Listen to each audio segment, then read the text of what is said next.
Good afternoon. It is now 5:03 on July 26, 2023.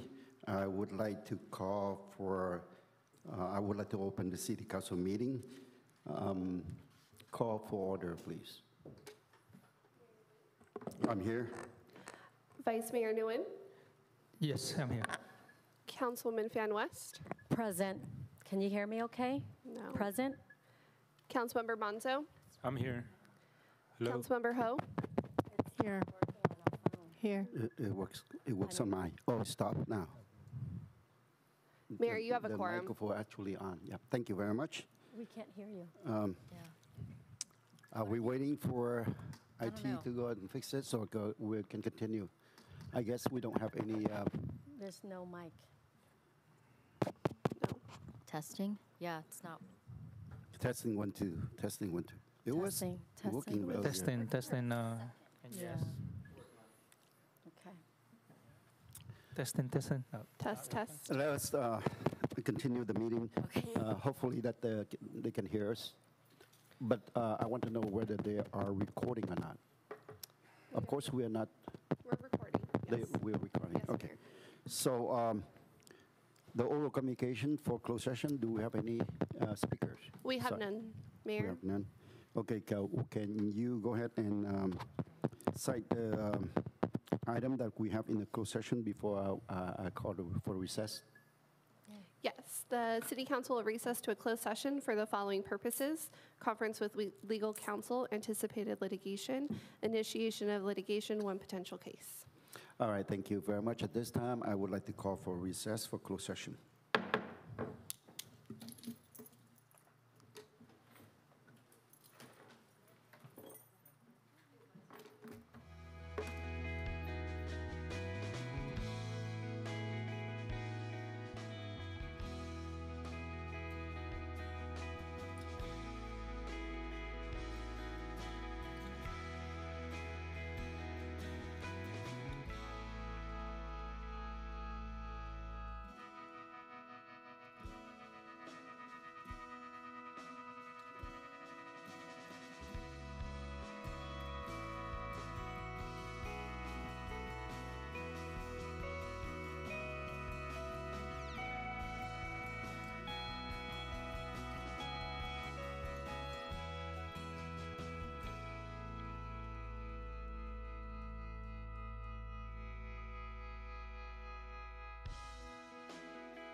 Good evening.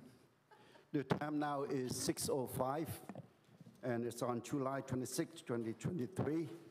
I would like to reconvene the City Council successor agency to the Westminster Redevelopment Agency meeting called to order. Roll call, please, Madam Clerk. Mayor Nguyen, I'm here. Vice Mayor Nguyen, I'm here. Councilwoman Fan West, Present. Councilmember Monzo, I'm here. Councilmember Ho. Here. Mayor, you have a quorum. Thank you. Next is salute to the flag, Councilmember Menzo, and invocation by Councilmember West. Please stand. Please stand. Please join me. Ready? Begin.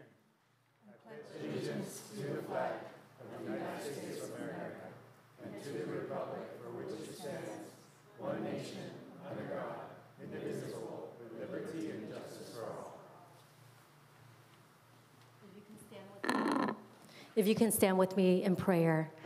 Lord, we just thank you so much for today, Lord. I pray for the resident of Westminster, Lord, for those who are hurting, Lord. I pray that you bring comfort. For those who need guidance, Lord, I pray that you direct their path.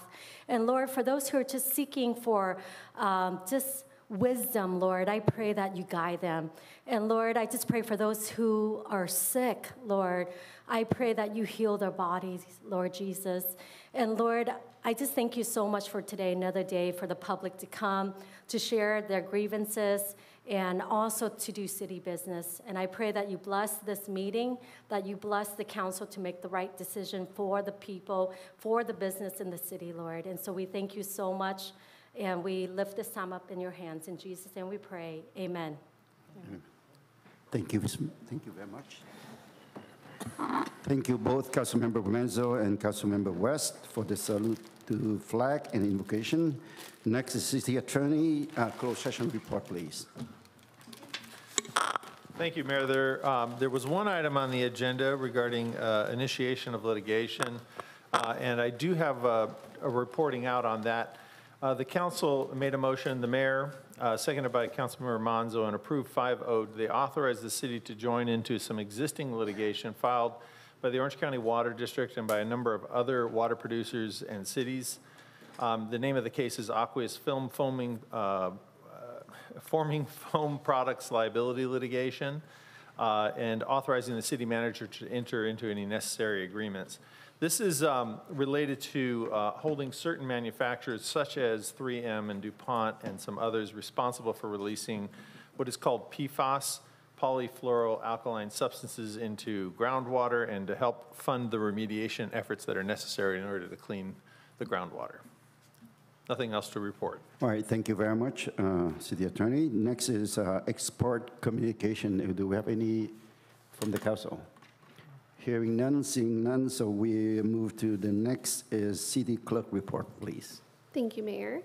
The city is still accepting applications for various boards and commissions. To apply, please contact the city clerk's office for an application and details on current openings. Additionally, the city clerk's office will be participating in this year's National Night Out. Please come out to meet the clerk team. We'll have boards and commission applications available on site, along with opportunities to register to vote.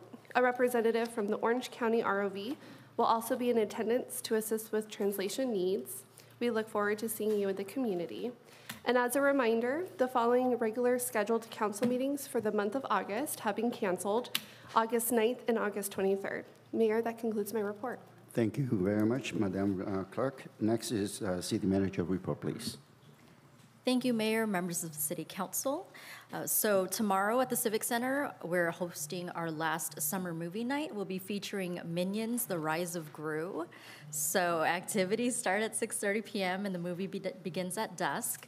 And then starting next week, we'll kick off our summer concert series with Funk Station. So come on out and groove to the sounds of old school funk, soul, and R&B.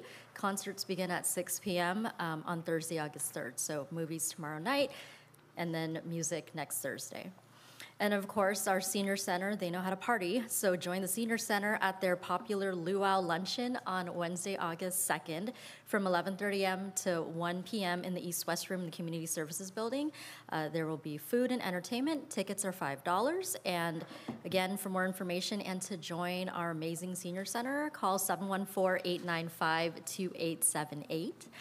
And then just a reminder, the Sigler Park Splash Pad is open daily from 12 to 5 p.m.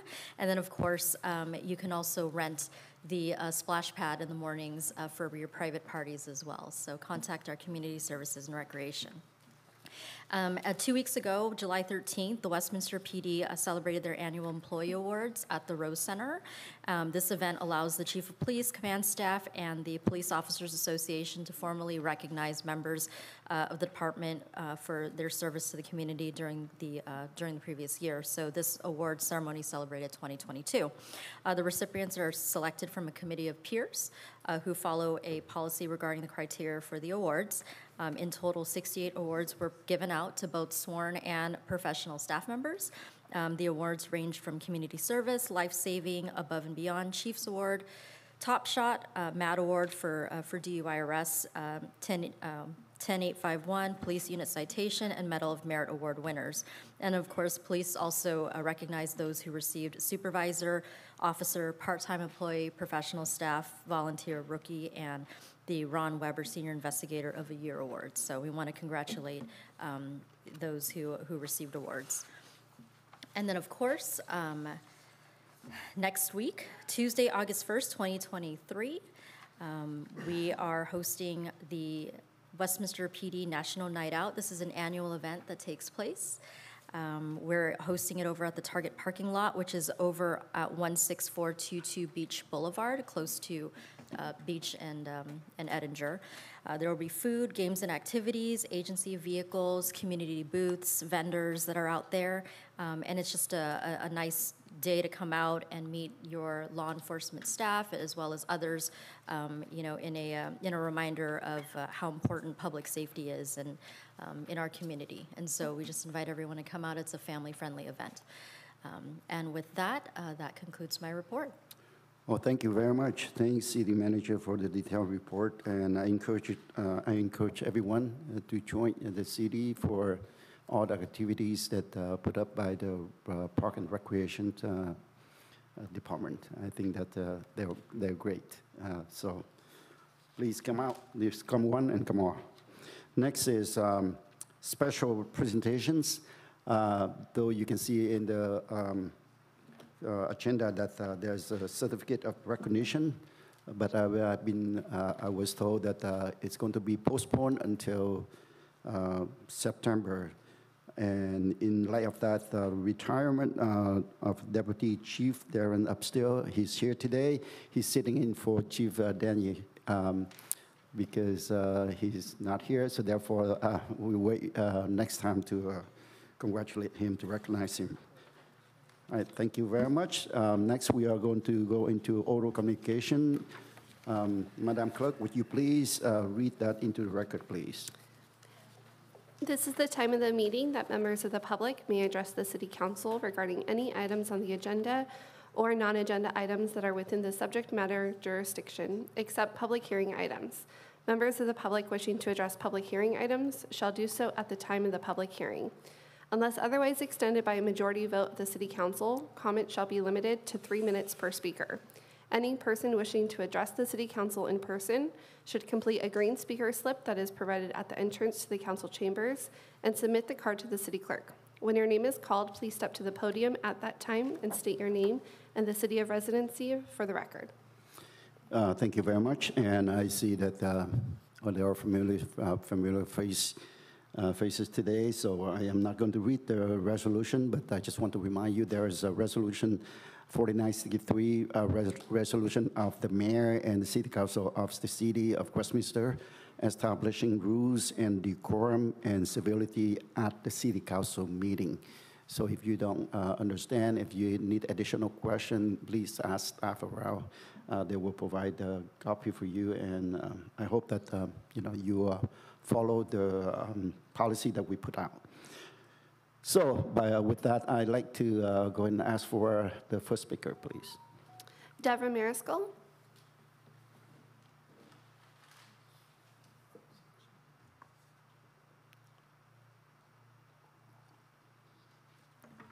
Good evening, Deborah Mariscal, Westminster, California.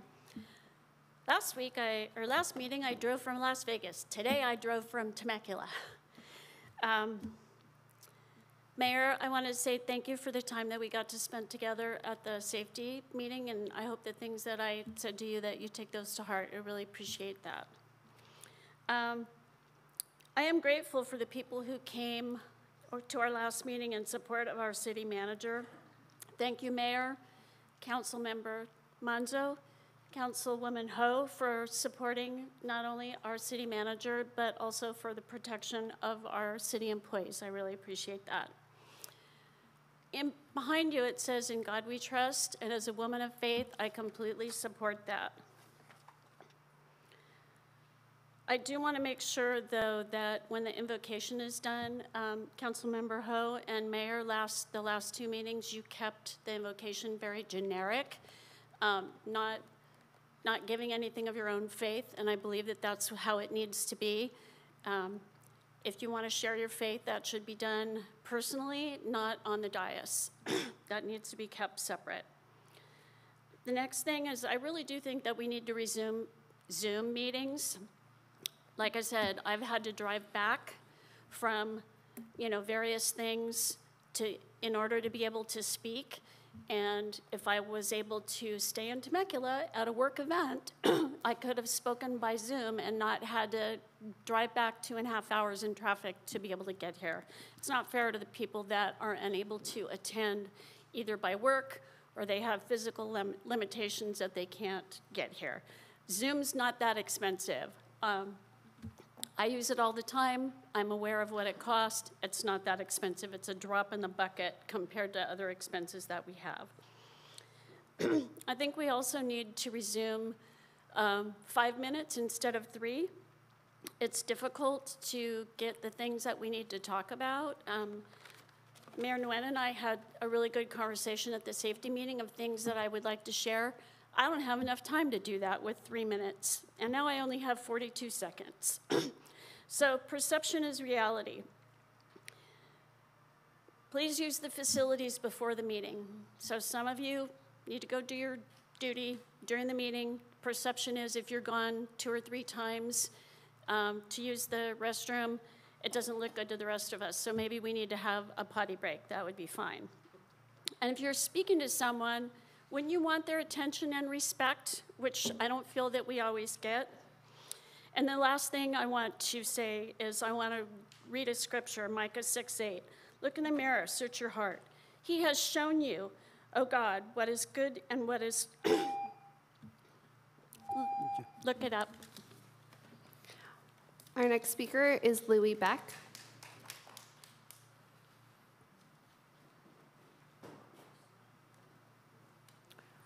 May I ask a quick question? Yes. Yeah. Go ahead. I was just going to ask if City Attorney, that are we allowed to do Zoom now that when we're not in an under state of emergency? Is it possible or no longer possible or legally? It's potentially feasible, yes, to do that. That's an option. Thank you. Just want to know that. Hello, my name is Louis Beck. I'm from District 3. I've lived in Westminster for 29 years. And I've not been a very good person as far as coming to council meetings until now. And with losing the city manager, it was a major concern of mine because we need to have checks and balances and we need to have ethics. I want to tell you, Amy, that I really appreciated your prayer this evening. And I also want to appreciate that fact that you're actually looking at me. That is absolutely wonderful. My main issue is what's happening to Westminster with the ADUs, and I understand that those are state mandated, but there really should be some sort of regulation going with Westminster as to who gets to build and how many people get to live in one house in a single family residence as it was zoned. I don't know exactly the steps to take. Do I go to the planning department for that? What? I don't know, but we're getting so many ADUs and so many renters and so many cars, and some of the houses are just starting to look like salvage yards. And they're now parking on their lawns, or, Westminster has allowed them to pour concrete because of the water shortage over their 2/3 of their front yard. But now they're and they're not supposed to park there, is my understanding. But they're parking there. And I don't know, my neighborhood's changing and I'm absolutely hating it. So I just want you guys to know that. And I appreciate all of your time. And thank you for keeping Christina. That was amazing. And maybe I'll get some answers on my ADU unit. Thank you. There's an item on the consent calendar that to be updated today about the ADU. So it's going to be, there's an item in the consent calendar. I'm sure that one of us is going to pull, and we'll update you on about the ADU. Our next speaker is Victoria Cooper.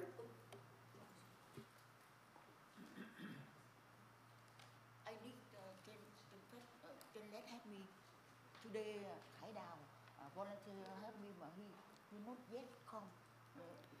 After the I wait, if city hall help me, can let help me. She needs a translator.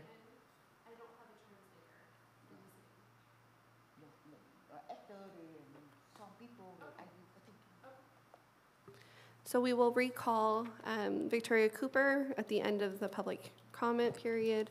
Next would be Michael Varengia.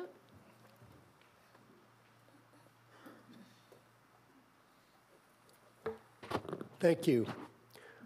I was raised to give credit where credit is due, Mayor, and I want to thank you for the stand that you took along with Councilmember Manzo, Councilmember Ho, in protecting the citizens of Westminster to make sure that the city keeps running along the right path.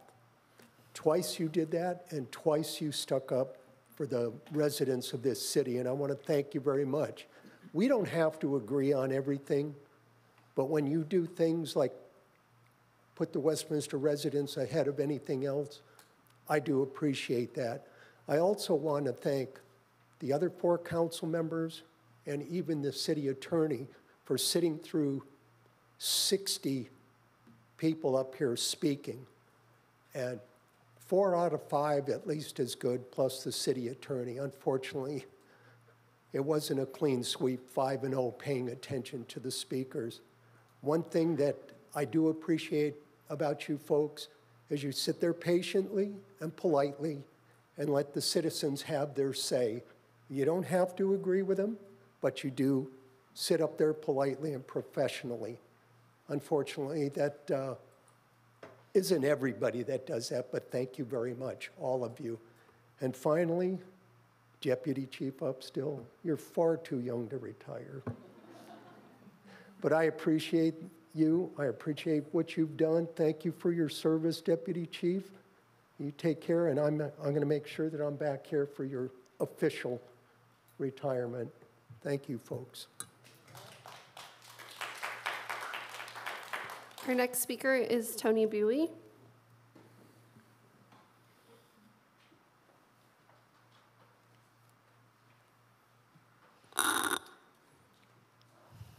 Good evening, Mayor, Vice Mayor, and City Council members, and also other officers.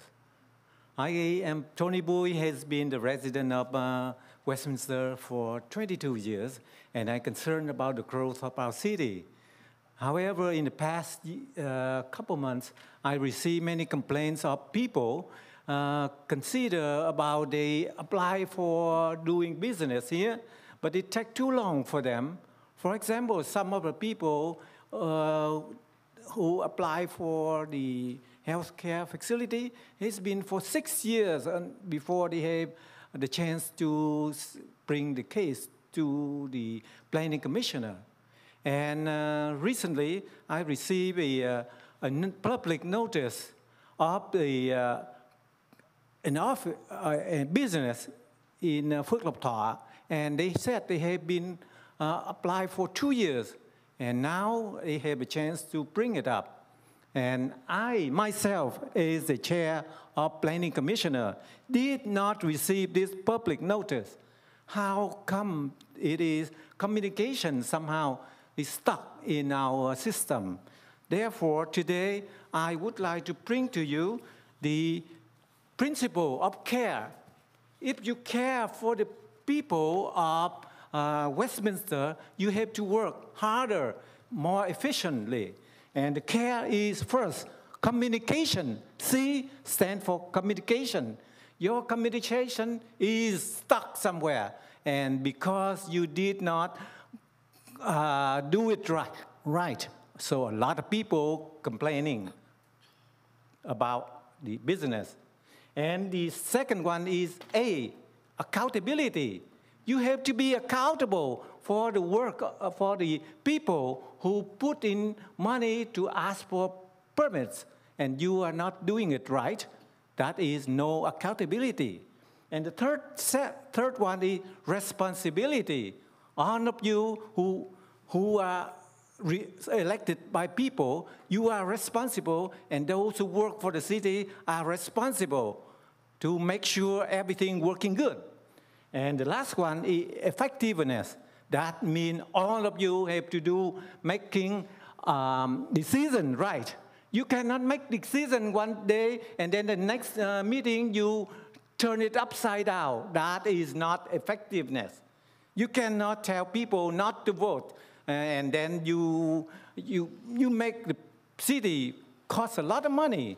So that is all I want to share with you, and hope that all of you have to take care for the people of Westminster. Thank you. I have to respond to you, Mr. Bui. As a chair for a planning commissioner, I think that you know that more than that right now. Mr.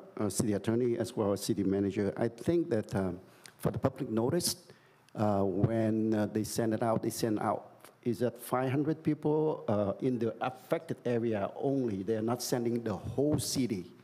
So because you are not living in that area, you are not going to receive it.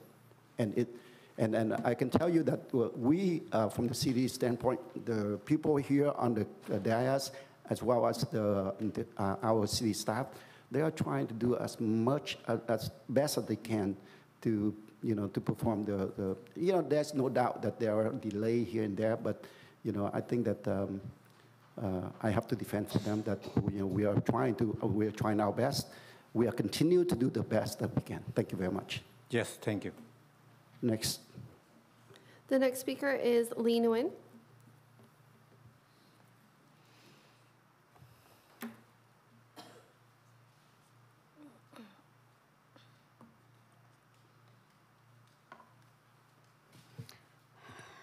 Good evening, everyone.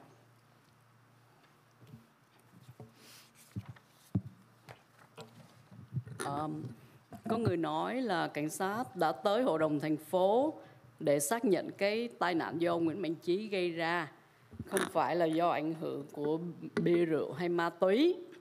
Vậy thì lý do ông lái xe tông vào tiệm cà phê trên đường Bonsa là gì? Nếu lúc đó có người ở bên trong tiệm và có người bị thương hay thiệt mạng thì chuyện gì xảy ra? Tại sao nhân viên cảnh sát đó làm biên bản mà không ghi rõ nguyên nhân gây ra tai nạn? Tại người lái xe hay lỗi tại cái xe bị trục trặc về kỹ thuật? Điều này thật là vô lý và khôi hài, nhất là khi cái tai nạn xảy ra ngay tại thành phố này và nhân viên công lực lại cũng là người làm cho thành phố. Người này có sợ bị ông đuổi việc hay trù dập không? Chuyện này giống y như những chuyện xảy ra hàng ngày ở bên thiên đàng xã hội chủ nghĩa Việt Nam vậy. We were told that the police officer who made the report showed up at the city council meeting to confirm that Mr. Charlie Nguyen was not driving under the influence of a controlled substance. Then what was the cause for him to slam his vehicle into the coffee shop on Bolsa Street? What would have happened if there had been someone in the shop and they had gotten injured or killed? Why did the police officer not indicate the cause of the accident? He should have marked if it was the fault of the driver or the malfunction of the vehicle. It's very absurd and ridiculous that the accident happened right in this city and the officer is also working for the city. How convenient. We wonder if that officer spared you because of some personal favoritism or that he would worry about his job security. This kind of notorious incident seemingly happens every day in the Vietnam communist regime. Please don't bring it to this beautiful country.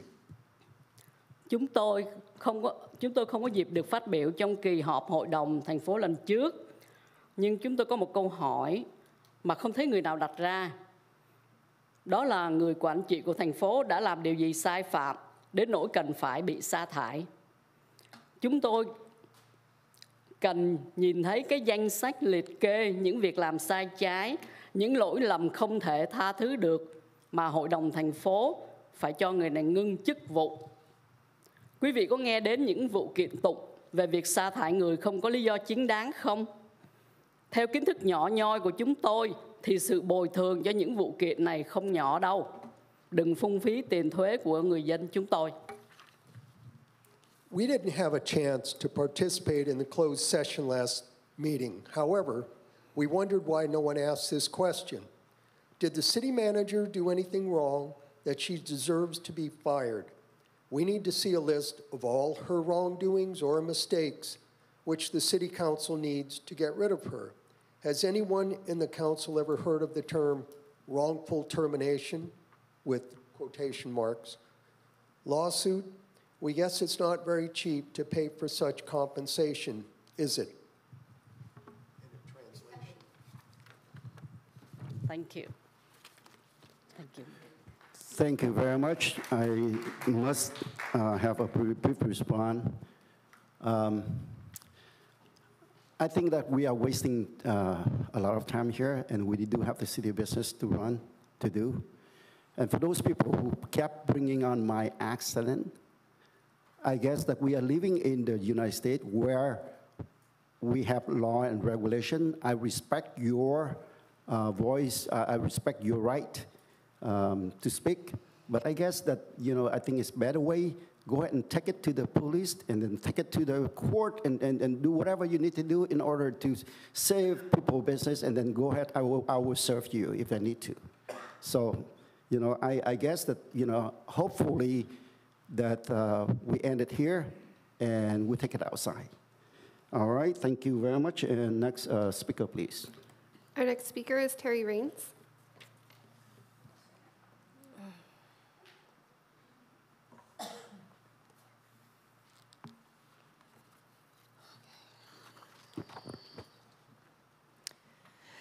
Hello, I had a great time at the Safety Day event, especially watching the kids get so excited during the demonstrations. I was so inspired by the 56 speakers, 28 emails, and 10 voicemail public comments, all opposed to firing our great city manager, Christine Corden, at the last meeting. More had signed up to speak, but had to leave before they were called on. Personal calls and texts were also sent to some of you that were not recorded as official public comments. Not one person supported firing Christine, not even Amy and Nam Quan's most staunch supporters. Our message was loud and clear. We support Christine, as should all of you.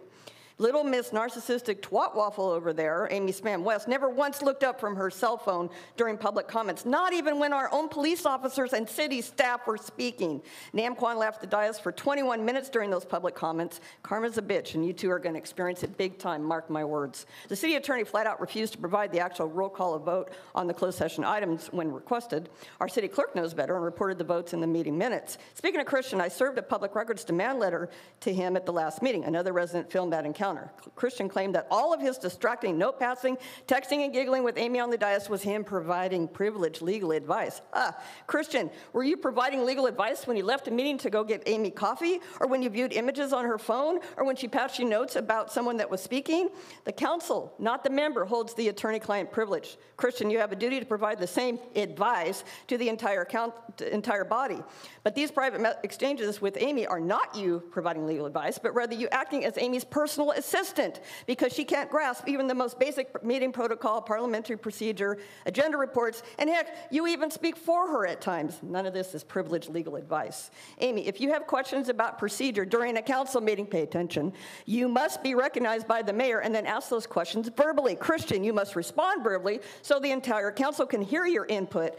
I also demand that Christian advise his client Amy to reserve all text messages to or from her personal cell phone during council meetings and to turn them all over in response to my PRAs. Are you refusing to do this, Christian? You would not allow me to serve you another letter tonight. You are both in violation of state and federal law. Mayor Nguyen, Charlie, from the bottom of my heart, I thank you for listening to your community and doing the right thing, voting to take no action to fire Christine, to not delay her performance evaluation, and to not repeal the public official employee interaction ordinance. I promised you the community would back you for these votes, Charlie, and tonight I deliver on that promise. Please accept this card, which was also emailed to you today, signed by 80 residents with personal messages to you, as a token of our gratitude for you doing the right thing and as encouragement for you to keep doing the right thing, no matter how insanely difficult Amy and Nam Quan make that for you. Make good decisions, Charlie, and the community will back you.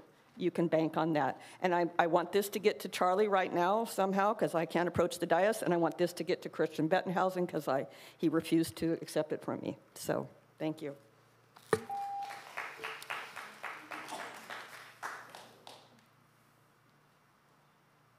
Our next speaker is Jessica Lasanu.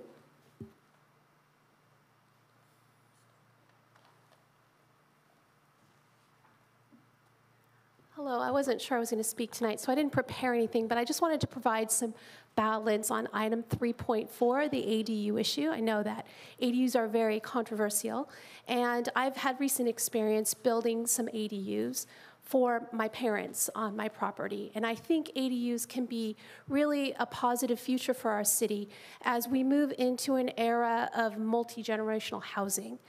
For younger adults trying to build their careers, the housing market is just too expensive. And ADUs provide an opportunity for young adults to live at home and build up their savings so that they can go out on their own eventually. And for our elders, elder care is extremely expensive, and it's also sort of frightening to give your parents into the hands of somebody else. And ADUs offer an opportunity for us to bring our elders onto our own property and take care of them ourselves. And now what I've got is I've got 3 generations of my family living on my property, and that's good. And I don't want a municipality to come in and tell me, oh, you can't do that. Because if we weren't able to build those ADUs, we couldn't have all of those people in our 4-bedroom house. Now, our process took about a year, and one of the spots where we kind of got stuck in the weeds was the planning of it. You have to hire an architect and an engineer to draw up your plans. It's very expensive. It can be very confusing. And then we had to bring it to the city, and we had to take feedback back and forth. Well, this works. No, this doesn't work. And we were trying to work as an intermediary between our architect and city, and it was very confusing.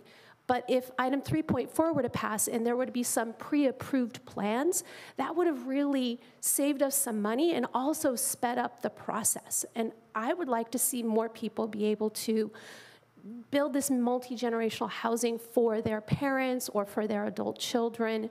We only have 5 vehicles at our house, and I know that sounds like a lot, but we've got 2 adult kids. My husband and I also have a vehicle. My mom has a vehicle. Our driveway, by ordinance, was only allowed to be expanded 5 feet. That's the rule. So if people are paving over their entire lawns, that sounds like a code enforcement issue and not necessarily just an ADU issue. We can fit 4 cars in our driveway, and then we've got 1 in front of our house. That seems reasonable. So I just wanted to provide some balance on the issue. Thank you very much.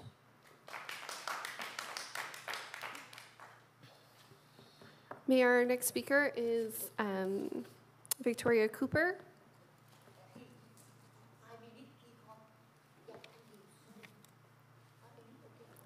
Do we have any? Okay. We don't have any. Why don't you go ahead and say what you want, and then I will try to translate it. No, I will. Because we can't wait for. No problem. Okay. Okay.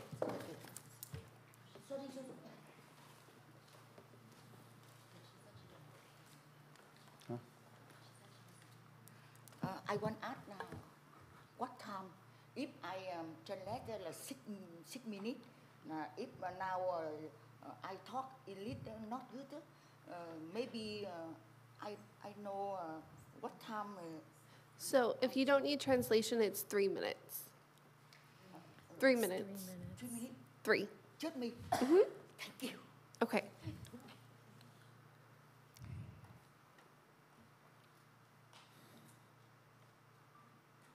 First, I want to talk English by my heart. I want gratitude with the people. Please address to the citizen. council, please. U.S. citizen, come here, talk to, have City Hall, must right law, protect Westminster first. I want talk to now, before meeting July 12, 2023. Major Dewey, nickname. Deep. I deep the deep English. He robbed my time. I talk in there just one minute and translate Khải Đào. He usually harm. He pop pop pop pop. He talk. I must stop. He rob. He not good. He là major mà he wrong. He talk with police come. I comply with him. One attack me outside. I want sue Major Dewey. I send letter to manager. Have me photocopy chief police Westminster and City Hall. Everyone have one. No, I will. I send letter to Major Dewey nickname. I send to letter to President Donald Trump. 45, 46, 47. In office 45 office.com. And I want police and CIA, FBI connect, understand. I talk, I show in my letter. I want Major Dewey must listen.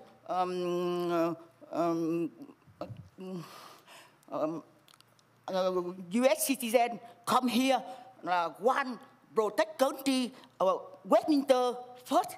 I must send bring city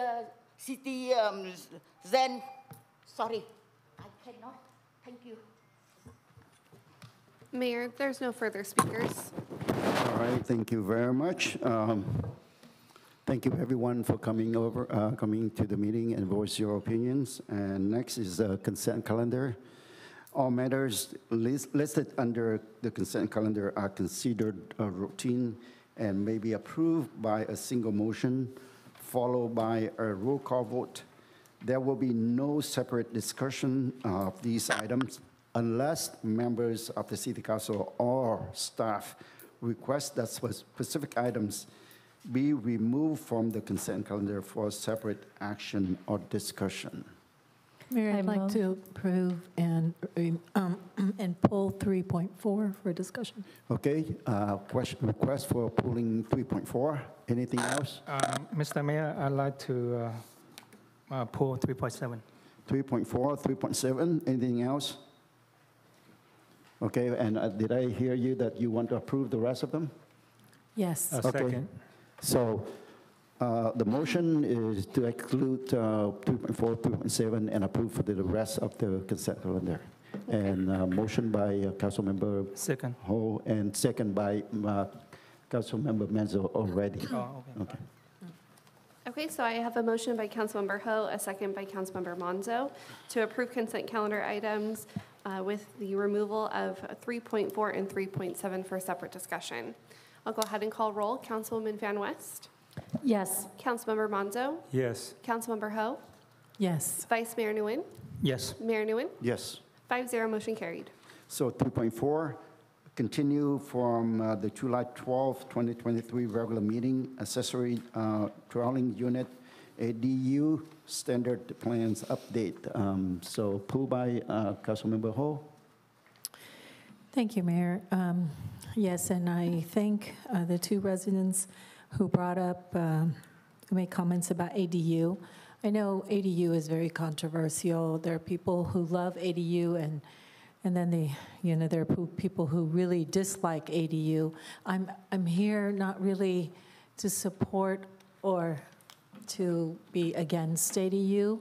Our position, our city position, is that because it is a state mandate, I'm sure Planning and Community Development Department agree with me that it is really a state mandate law that we have to abide by. So we as a city have no say, but we just have to wait until they give us guidelines, and then they tell us what needs to be done, and then we just do it. Correct? Just a little bit of background. I wanted to bring this forth because I'll go into the reason why in a little bit. But in July 2019, as you read I'm just going to summarize a little bit and then add a little bit of background of my own. I had an item on the agenda to develop a set of pre-approved and standardized ADU construction plans and guide, and our city council approved it. When I talk about our city council, at the time, in 2019, there was myself and also Mayor Chi Charlie, correct?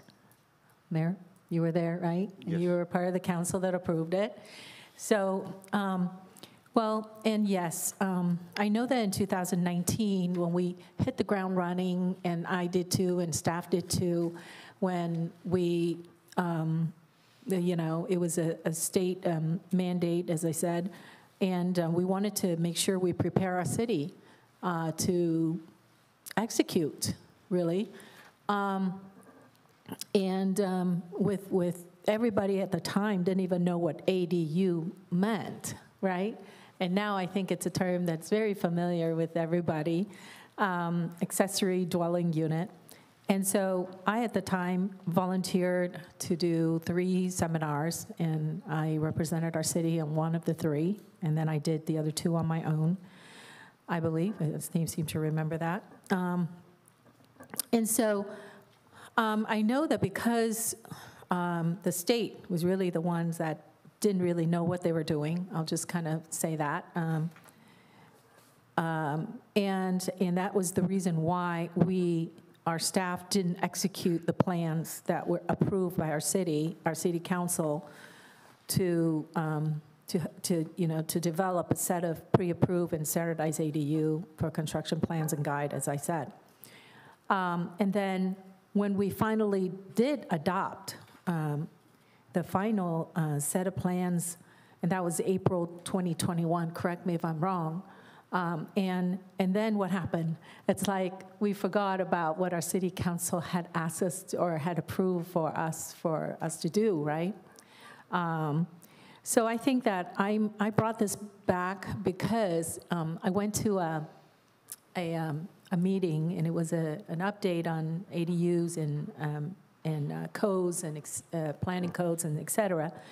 And then lo and behold, I came across AB, what is it?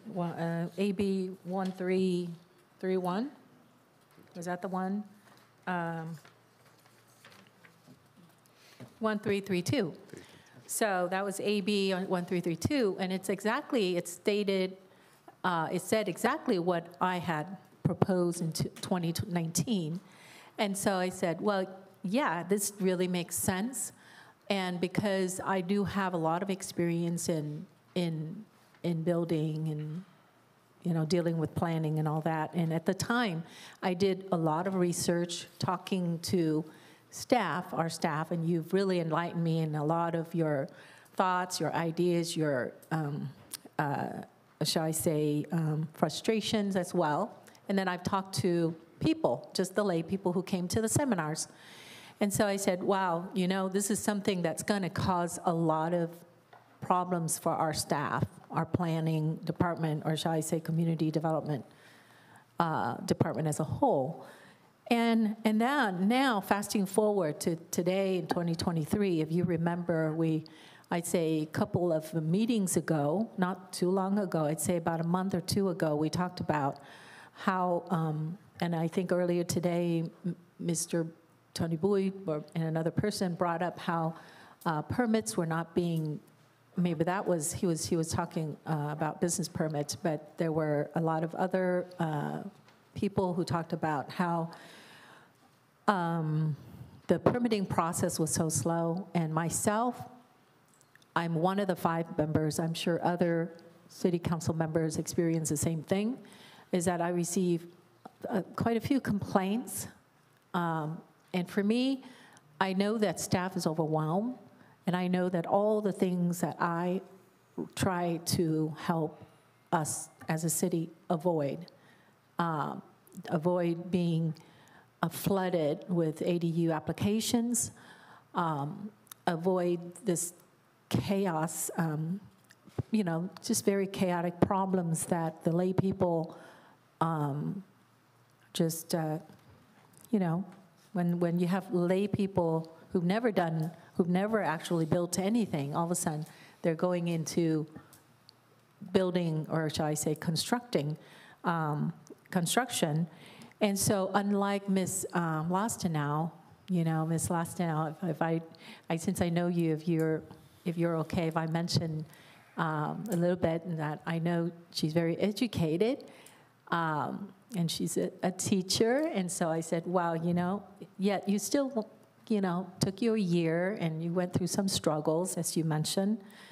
So, you know, having to deal with the architect and the engineer and the city, and it was just quite confusing. So I know a lot of people said the same thing.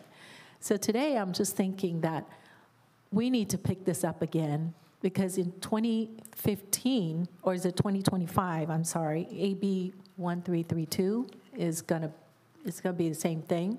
And don't wait for the state to pay for these plans, because it already said really clearly that although it's state mandate, they're not going to pay for it.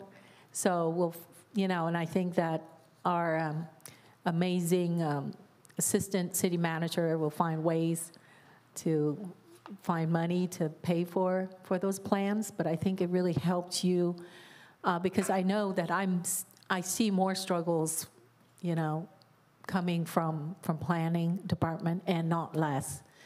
And that's because if you look at the units, the number of units of ADUs built, back when I was proposing this. Can I ask if you can go ahead and rip it up? I appreciate that you want to go back and then talk about it, but I know that the subject is for the plans update. Let the staff do.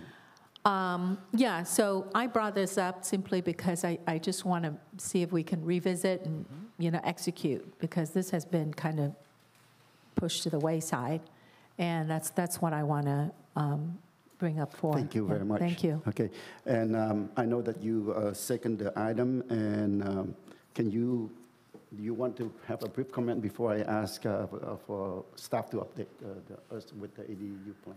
No, I just want to hear the update from staff. Right. Thank you very much, and staff. Good evening, Mayor, Vice Mayor, council members, ladies and gentlemen.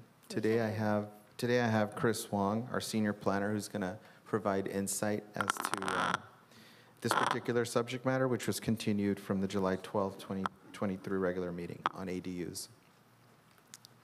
Thank you. Good evening, Mayor Nguyen, members of the council. Yeah, this is actually an item that, well, ADUs, as everybody has been talking about, is very popular in the city of Westminster. So I do want to assure this council, especially Councilmember Ho, that ADUs is always top of mind for us. I mean, Last year, we processed about 185 ADUs. And if you look at that compared to Garden Grove, I mean, per capita, we're processing about the same amount of ADUs per capita as Garden Grove. They are processing more than us, but that's because Garden Grove is a lot larger than us. They're almost double the size as Westminster. So the ADU standard plans is part of a larger strategy that planning was trying to kind of roll out, because ADUs has been something that, again, people have complained and they've wanted things to move a lot faster. So, part of phase one of the implementation of our kind of overall strategy was to speed up the process, and you've seen some of that through Ms. Lassanau's comments. She had to go back and forth, but that interaction occurred over the counter. Normally, in the past, we would have had to take our plans in, and then she would have had to wait a few weeks in order to get those comments back.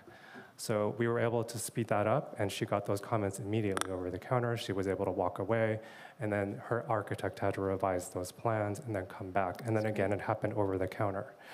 So that's where we cut and trimmed a lot of the time. So phase one was also to do a workshop, and we did that workshop during the pandemic, and that workshop is actually recorded and it's posted on the city's website, so people today can still view that workshop, and a lot of that information is still very relevant. And then last, what was the last thing? And then the guide, we did a guide, which is also on the city's website. That was a comprehensive guide, and I actually talked to Ms. Lassanau when she came in initially with her ADUs, and she actually used the guide. So I hope that helped, and I'd like to talk to more to Ms. Lassanau to hear more about our experience. But now we're moving on to phase two of our overall strategy, which is to do the ADU standard plan. And we've been working on that in earnest recently, and we started that back up in January after we rolled out all of those other ADU implementation items. We wanted to first start on those items that would help residents and the development community citywide. The standard plan, it's going to be helpful, but not everyone is going to be able to use it, because the standard plan is going to be a pre-approved design. It may not fit on your property, depending on the configuration of your property, the location of your existing house. So we did want to help the widest number of people first, and then we wanted to focus on the standard plan next. And not to say we did have some hiccups in the project funding, but we got those ironed out later. And we do anticipate that the ADU standard plan will be completed by later this year. So we're really excited about that. And yeah, this will not only help the community, but this will help staff as well. So thank you. Okay. May I make a comment really quick? Sure. Only recently, when we first heard the RENA numbers, remember, I hope and pray that we could use our ADUs to count towards ARENA numbers. And now that it actually happened, that we're able to, I think it's really important that if we help that process, then we're actually helping ourselves. And that's going to be counted towards the RENA numbers. So, just want to be reminded of that. Thank you, and let me go back to Councilmember Menzo, and then next is Councilmember West, and then Vice Mayor Nguyen. Thank you, Mayor. I got a quick question. Do you have an average time to process it, like what you're kind of typically doing now? I would say on average, the average ADU, when it gets submitted for formal construction plan check, it takes around 3 rounds of review. So the first round, we typically take 4 weeks, and then all the subsequent reviews after that take 2 weeks. So that's about 60 days for when it's in the city's court. Mm-hmm. That's not including all the time that the applicant has the plans in order to make their revisions. Okay. And do we have a kind of looking what other agencies, surrounding agencies, what their timeline is? Do you have that info? Well, per state law, we have to approve them in 60 days. 60 days, okay. Yeah. And then typically right now, let me rephrase this. Other agencies, when applicants come to the counter, do we have like basic guidelines that we can hand applicants as far as setbacks and things of that nature? Yeah, part of the guide that was developed includes two matrices that are at the end of the guide that kind of summarizes the development standards that are applicable to ADUs. Okay. There's one for single family and then there's one for multifamily. Okay. One of the other things that we need to make sure, and this doesn't have to do with planning, but this is a assistant city manager question as far as on the conditions of approval on these ADU plans. Is our staff making sure that all the conditions are met when staff is out in the field inspecting these ADUs? Yes, there's a checklist that our inspectors follow, but based on some recent comments that we've received from the public over the last year, we're implementing and having Justin Nguyen, our building official, revisit the checklist to make sure that other issues that have come up are resolved. For example, portable restrooms for workers, things of that nature, are being looked at. And I'm assuming I haven't seen any plans for ADU from our city, but and this is our building department. I'm assuming he's going to be placing these Title 24 codes into these plans as well. And are those Title 24 codes being met and inspected out there in the field? Yes. So when you're talking about the standard plan, right? Yes. Yeah, the standard plan is going to have Title 24, green building. It's going to have everything compliant with the building code. So it won't be a complete package. The package will be about 80% complete.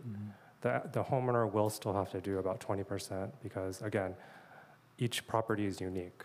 So they'll have to at least prepare a existing site plan, a proposed site plan to show where they're going to be placing the ADU on their property. So a little bit of work still on their side to do. But yeah, it will be a complete construction package that includes Title 24 and Green Building Code. Okay, and then when we're done with the standardized plans, can we bring them back to council or at least so we can view them? Oh, before they're finalized? Or after they're finalized? I just want to make sure the council has an opportunity to view them when they're done. If that is the desire of the council, yes, we'll bring them to you, yes. Yes, I would like to see them. And just a comment is like, yes, I know with some of the comments that I heard from resident Jessica and then Lostano and some other members of the community. Yeah, personally, I'm not a big fan of them, but I know there is a purpose for them if they're done correctly and they're done for the right purpose. Ms. Jessica Lostano's example is a perfect example where it's a personal reason and it's helping a family.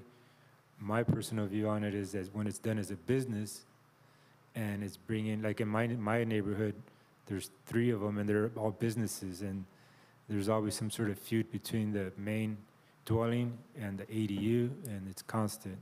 That's just my personal experience with them and it's not fun to live in a street like that. And, you know, there's always plus and minuses to everything. But anyways, thank you for the update and look forward to seeing the final plans, standardized plans. Thank you. Thank you. Thank you, Councilmember Manzo. Next, Councilmember West. Yes, can you come back to me? Okay. Thank you. Vice Mayor Nguyen. Thank you, Mr. Mayor. The question for you is, I assume that when Council passed this 3.4, in the future we are going to accept the manufactured ADU to be placed on the site, right? If you're talking about prefabricated ADUs, prefabricated units? Right. We do that now. They can do that now. Oh, okay. Yes. All right, Mr. Mayor, if possible, I would like staff to answer the question that you have. What is the question? Can you repeat your question when you when you're up here to? Okay, please.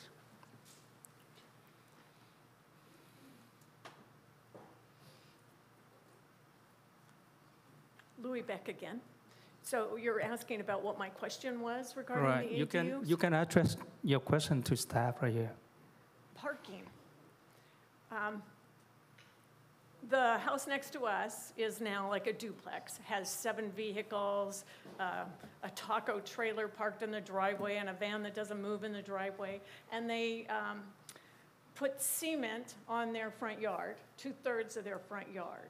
And I was told that you're not supposed to park on it, that the concrete was because of the drought system that you guys allowed so that we wouldn't be watering lawns, that it was okay to concrete your front yard. But you were not allowed to park on that concrete or on your front yard. And our neighbors do that constantly. They won't park out on the street. They park off. I don't want to get into it, but anyway. That's because it's a rental. I honor you and family. 100%, okay? And I think that's what it's really supposed to be about. But when it becomes a business, rentals, renters normally don't care about the property. They don't care how it looks. But anyway, isn't that my understanding of the pouring the concrete on the front yard? For property located in the single-family residential R1 zone, parking is permitted on the driveway or the paved areas within the front yard. Okay, so if they added this concrete on there, but that's not what I was told. So I should go to the planning department and ask that question again and see if there's a code regarding? Maybe you we need to learn a little bit more specifics about the scenario you're asking about. So yeah, it might be good if you came down to the planning division and we can look specifically at that address. Okay. So maybe there's some I want to, About code enforcement. if possible, Mr. Vice Mayor, I think that it's, I know that we have discussed about the parking issues about the ADU for ADU. I am sure that the planning department already have that in place. If you don't mind, let us take that offline so that we can discuss more about that. You are welcome to get in touch with the planning department to. Yeah, sure, Mr. So Mayor. I just have one other question regarding parking. So it says now that you can park tandem in your driveway. So does that mean, one car in front of the other? Does that mean they can now start blocking the sidewalks? No, not at all. All right. Yeah, that becomes a safety issue. Okay, thank you very much. Yeah, if your All right. if your contact information is on the speaker card, we can have staff reach out to you, because if it's an individual complaint for a particular property, we definitely need to take that offline, so. Yes. I've done that. Yeah, so. And you guys have come in and done Yeah. it, but the parking is still an issue, and I'm going to call again about that. But let me tell you, I called code enforcement, everyone. They were wonderful. Kelly Kahn answered the phone, took my information, and the next day they were out. The next day I saw changes, so. Because I had a few other complaints, not just the ADUs. Sure. But this Thank you is very my first much. year to ever do that, Okay. so please don't. Sure, well, think we that have I've been your doing it contact. forever, We'll but get your They contact. were wonderful, okay, All right. wonderful. Thank you. Thank you. Okay. Thank you, have Mr. Mayor. anything Yeah, else? I'm okay, I'm good. Well, if we look at, I have to say this. I was I was here when we talked about the ADU. For first phase, phase number 1, I believe that Councilmember Manzo was there at the same time. And for the first phase, we moved along very well, very well.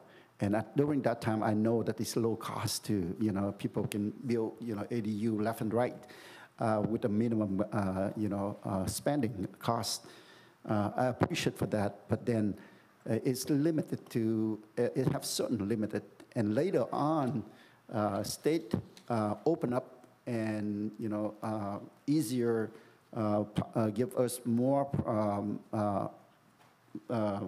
availability or whatever you call that, for us to expand it from 800, from 1,000 to 1,200, and from 800 to 1,000, which opened up a can of worms, to be honest with you. At that time, they also, like Councilmember Ho said earlier, they don't even know exactly what they're doing, so they were confusing themselves. That lead to our staff, confuse a lot of things, but they did a very good job putting, it together according to what they understood from the documents. And for some reason, we didn't move, and you can see it from staff report and from staff updating us.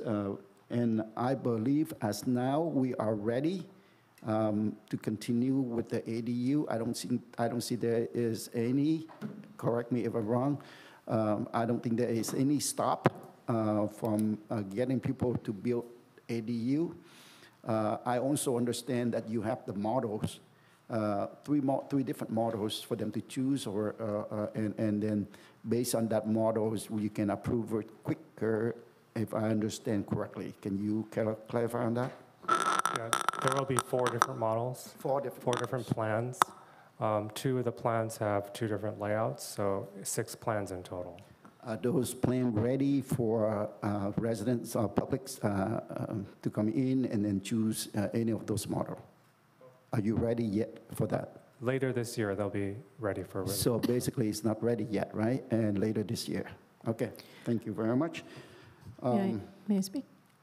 Yes, please. I'm waving. You right? Yeah. May I Okay. speak? Or if she hasn't, then she's go first. Yes, Yeah, she thank you. hasn't got the chance. So, Councilmember West. Thank you, Mr. Mayor. So I heard earlier that you have a metric of those who want to do a ADU. Is that correct? Like a guideline where Oh, yes. I just feel like, there is, with the resident today, I feel like some are pro ADU, some are against. But what I'm hearing is, do we have things in place where we can make sure people don't take advantage of ADUs? Yes, absolutely. We have, when we crafted the ADU ordinance, there was a great care in kind of thinking about both sides, the 2 sides you heard today from Ms. Beck and Ms. Lostino, trying to balance that in the overall ADU ordinance while still complying with state law, which does tie our hands a bit because there are a lot of things that the cities cannot do anymore. But we did what we could and when we crafted that ordinance to kind of balance those 2 sides. Okay, I appreciate that. All right, and I guess that's all the question I have. Go ahead, Mr. Mayor. I'd like to go back to Councilmember Ho. Do you have extra question for you? Thank you. Staff, I just want to make sure that you don't take this as a complaint coming from me. The reason is because I know that you really worked really hard, and I can tell you that the developers are a lot happier. I haven't heard any complaints from the ADU developers in a long time. I mean, I think it's been a couple of years. And so now that you have it down to 60 days,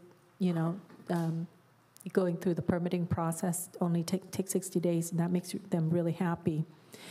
The reason I think it's important to pick this up, and as you are already doing that, is because, we do have more developments that we have to cater to, that you have to cater to, the developers such as Westminster Mall. And that's really important, for our economic growth, right, of our city. And so that's why I'm like, if we don't streamline, and this is just like, a way to streamline. I know you have to work with an architect or another architectural firm to design the 4 plans, right? We're not doing that in-house. We have to contract out with a firm. So that's the reason why I brought it up.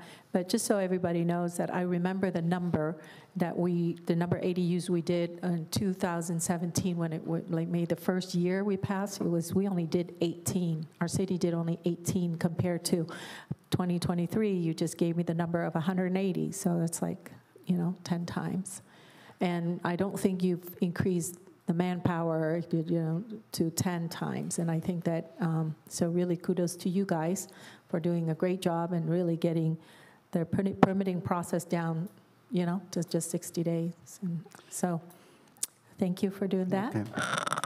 Thank you very much. I truly believe that we have enough updates from staff. So with that, I will move to receive and file this report.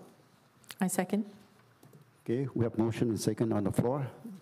Okay, I have a motion from Mayor Nguyen, a second from Councilmember Ho, and this is to receive and file the report. Councilwoman Fan West, Yes. Councilmember Monzo, Yes. Councilmember Ho, Yes. Vice Mayor Nguyen, Yes. Mayor Nguyen. Yes. 5-0, motion carried. Okay, before I go to the next item, this is something that I don't normally do, but I will make an exception today. I know that there is an important guest in our audience, and that is Mr. Mayor from the city of Garden Grove. Mr. Jones, please stand up so that we can appreciate that you are coming to our meeting today. Thank you, Mayor. Okay, we are going to the next item, which is 3.7. Mr. Vice Mayor. Mr. Mayor, I decided to withdraw that. Okay. With that, I believe that we still have that motion, right? Yeah, we still need a Yeah, we motion. still need a motion in a second. This was pulled separate for discussion, so Okay. no discussions A needed. motion to I approve to second. Stephen Farrell. 3.7. Okay, so I have a motion made by Mayor Two, Nguyen and a 3.7. second by Councilwoman Yeah. Fan West. Okay. I'll go ahead and call roll. Councilwoman Fan West, Yes. Councilmember Monzo, Yes. Councilmember Ho, Yes. Vice Mayor Nguyen, Yes. Mayor Nguyen. Yes. 5-0, motion carried. Okay. Next is to approve the whole consent calendar. No, we already did that. We did? Oh, okay. All right. Thank you. Yes, I forgot about it. Thank you very much. Moving on to public hearings items. Would you please read that instruction into the record, please, Madam Clerk? Yes, Mayor. Anyone wishing to speak on an open public hearing may speak in person. Speakers during public hearing comments will each have 3 minutes to speak on each public hearing item. Any person wishing to address the City Council in person should complete a green speaker slip that is provided at the entrance to the council chambers and submit the card to the city clerk. When your name is called, please step to the podium at that time and state your name and city of residency for the record. Thank you very much. So this item is 4.1, continue from July 12, 2023, regular meeting. City Council review of the Planning Commissioner's approval of case number 2022-0370 for a conditional use permit to establish an elderly day health care center and development review to make minor site improvements located at 82891 Westminster Boulevard. First, I'd like to ask for staff report. Thank you, Mayor. Council members, ladies and gentlemen, it's my pleasure to introduce Sandy Kim, our Associate Planner, who will walk us through a detailed presentation regarding this project. Sandy? Thank you. Good evening, Mayor, Vice Mayor, and thanks. Good evening, Mayor, Vice Mayor, and members of the council. This is a presentation for planning case number 2022-0370 involving a conditional use permit and development review located at 8291 Westminster Boulevard. The proposed project site is located near northeast corner of Westminster Boulevard and Monroe Street and is developed within a L-shaped office building. The subject parcel is currently developed with a 2-story, 17,000 square foot office building and 79 parking spaces on site. The site development is designed for office uses. The site was previously occupied by law offices, tax services, social services, tutoring center, and similar other office uses. The subject building design and site orientations do not support the general retail shopping center since the subject building does not have storefronts nor the sign areas above the tenant spaces. Pursuant to Westminster Code 17.260, the proposed elderly daycare center is permitted in a residential and commercial zones with an approval of a CUP, which is a conditional use permit. Conditional use permits are intended to allow for specific activities and uses identified in the zoning code. The conditional use permit analysis include compatibility, configuration of the site, design, location, and potential impacts, and suitability of the uses to the site and surrounding uses. The proposed care center provides supervision of elderly person 55 years old and older with chronic illness or disability.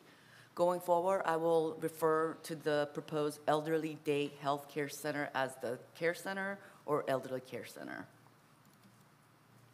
Additionally, pursuant to the code, 17.520, which addresses the development review process, the proposed property improvements require an approval of the development review process to ensure compliance with the city's rehab development standards and design guidelines.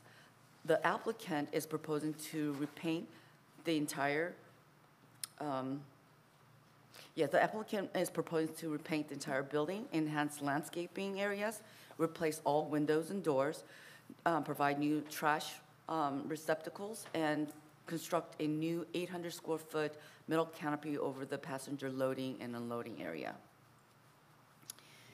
The Care Center provides services such as on-site meals, educational sessions, physical exercise, social and recreation activities, and personal coordinated care.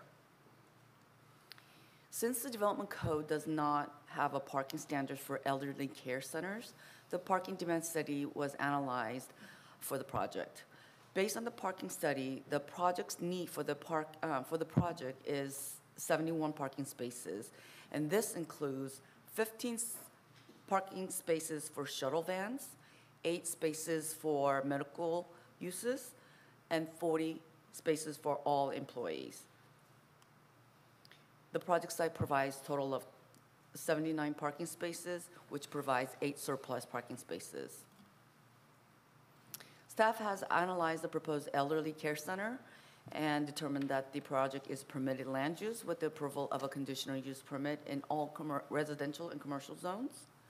Proposed use is not anticipated to negatively impact the surrounding areas and uses. The project site provides more adequate parking spaces on site. As indicated, there are 8 surplus parking spaces. The proposed center will provide a unique services to the needs of the aging community and their families in the community. The proposed property improvements comply with all regulations and standards. The project is consistent with the city's general plan and zoning code. During the Planning Commission meeting of May 3rd, 2023, the applicant spoke in support of the project and no one spoke in opposition. However, the Planning Commission added 2 additional conditions of approval to refurbish existing landscape planners and install surveillance cameras, and voted to approve the project, the case number 2022-0370 by 5-0 vote. Since the Vice Mayor Nam Kwan requested for a review of the project, the Mayor and the City Council may uphold, modify, or overturn the Planning Commission's approval by making specific findings of fact. This concludes my presentation, and I can answer any questions you may have. Additionally, the applicant is here in the audience, and they can answer any specific questions regarding the operation of their center. Thank you very much for your presentation. Next is the Mayor and City Council question for staff. Before I open up for questions, I just want to mention that there were questions, I don't know where it came from, but I know that there was a question that, well, if this project's already approved by Planning Commissioner, why does it have to approve again by the City Council? I just want to let you know that as a City Council members, we are all responsible to make sure everything discussed and approved, and we are satisfied with that, and we are responsible for that, and we have to do our job, do diligently. It doesn't mean that, I don't want to discount the decision made by the Planning Commissioner, but at the same time, before we approve the project, we want to make sure that we look at thoroughly so that it will benefit for the city as well as for the community. So that's the reason why I appreciate that Vice Mayor Nam Kwan pulled this item so that we can take a look at that. And it's all up to the council to discuss and decide based on this. So for a question for the staff, I'd like to open up for Vice Mayor to have the question for staff. Yes, actually, I have several questions to ask, but I don't know if staff can answer this, because most likely this is involved into the ambulance thing. Okay, but I would like to ask the chief of staff, the OCFA chief, if he's here. But So he is not here. We have representation from OCFA, but he's not familiar with the case. Can you go ahead and pose the question? Sure. Go ahead. Yeah, I just asked what I have here. Yeah. And maybe staff can answer. Sure. Okay. The reason that I pulled this project is my most concern about is the healthy of our citizens, our residents, because I think when we add a new facility into our population, into our city, it's going to require more and more service, especially because this is the elderly care center. We need more and more ambulance service for this. Okay, my first question is, taking into account that our cities currently enter into an urgent contract for the ambulance service. It's my understanding that the price for the ambulance service went way up, maybe like more than 100%. Correct me if I'm wrong. That's correct. And so we had to execute a short-term contract with a company called Emergency Ambulance to ensure that we had enough ambulance service over the next year, while the city conduct a long-term IFP. Is that correct? Yes. Okay. My second question, how many ambulances were provided under the old ambulance contract? I believe 2. Okay. Thank you, Chief. Third question, how many are being provided under the new short-term contract with the emergency? The same, 2. All right, thank you. Question 4, what will happen if we have a larger emergency event and more than 2 ambulances are required?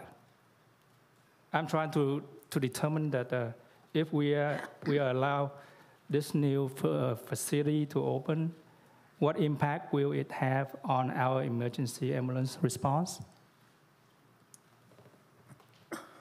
I can imagine that it'll probably require additional services for ambulance. It just depends. Okay, so question 5, let me ask.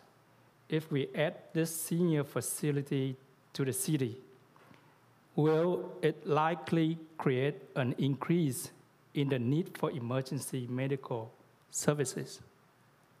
Potentially, yes. All right, question 6. Because this is a facility focused on helping seniors who are unable to care for themselves during the day.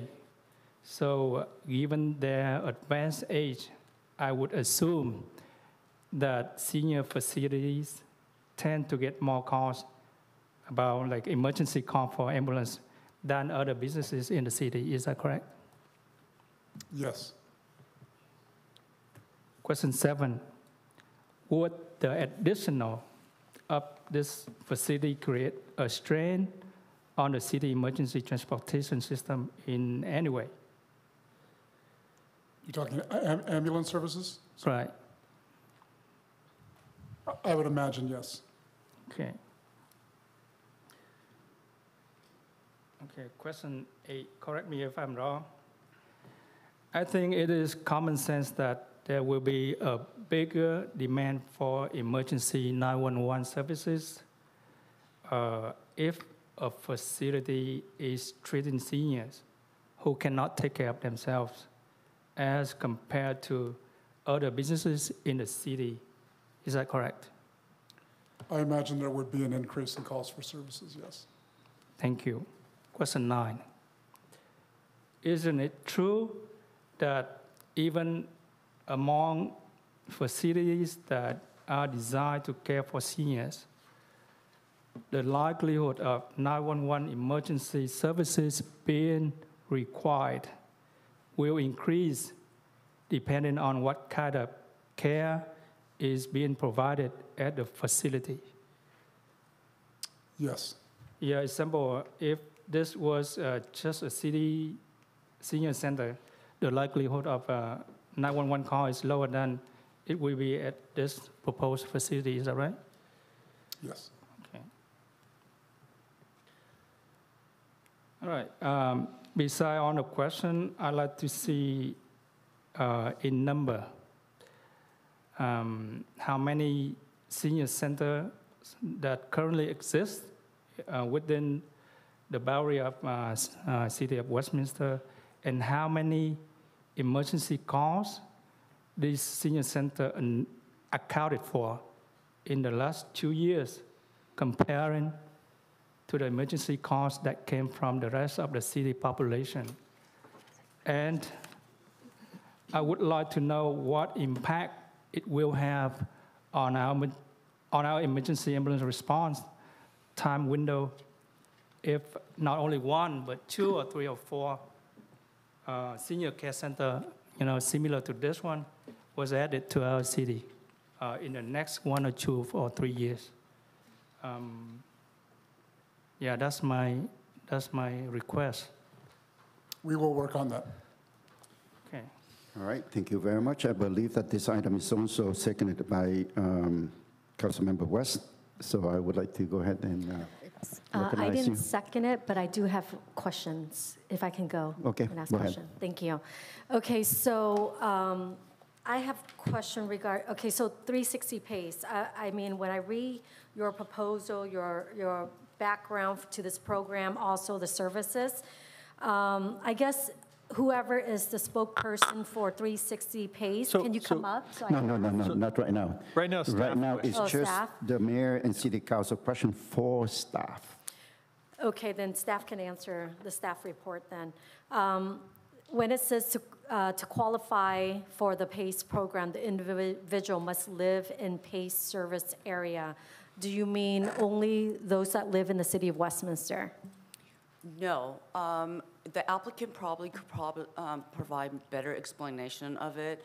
However, based on the location of the center, there's a radius that makes qualifications. So basically, you're saying they don't have to live in Westminster, they have to live within the within radius. the area. Okay.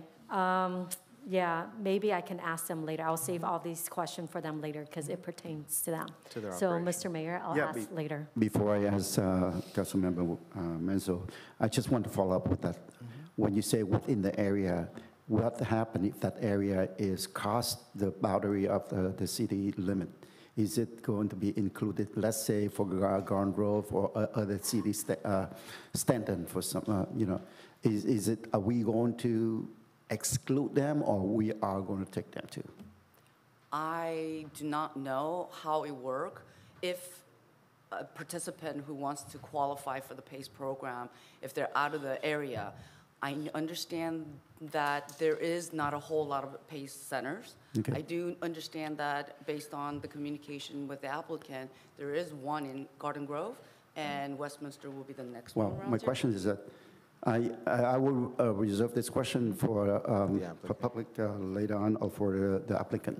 But let's say it crosses over within the area that you're talking about, but a different city. That means we are serving a different city on our cost for everything that he just mentioned. What happened if that happened? Then we are serving elderly. I have nothing against the elderly, and I appreciate the good work that you staff put in.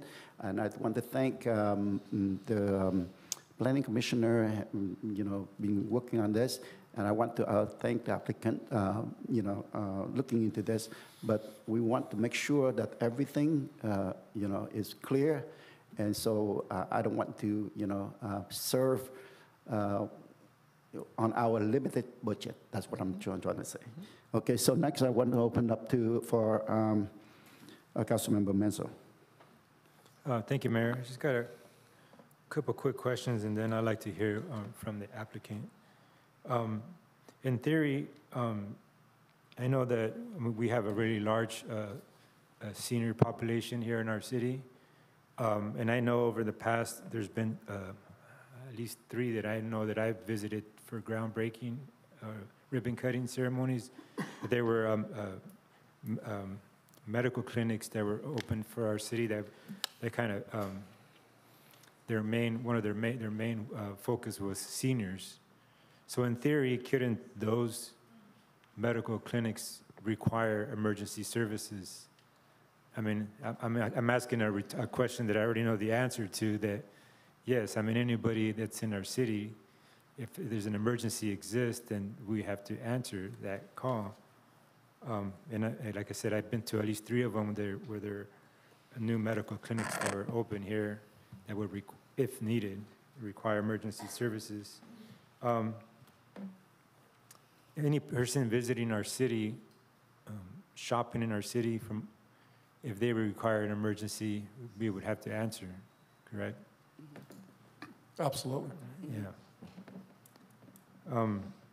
So this new business,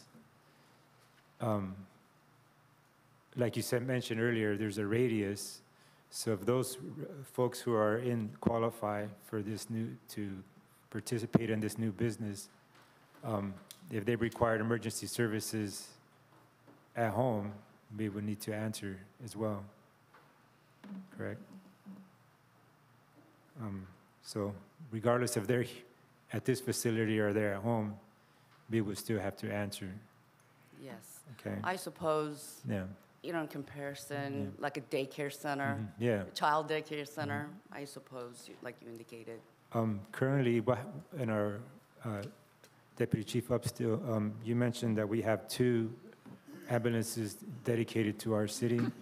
If the emergency were to arise, where we will require more, what do we currently do? Will we have another neighboring jurisdiction assist?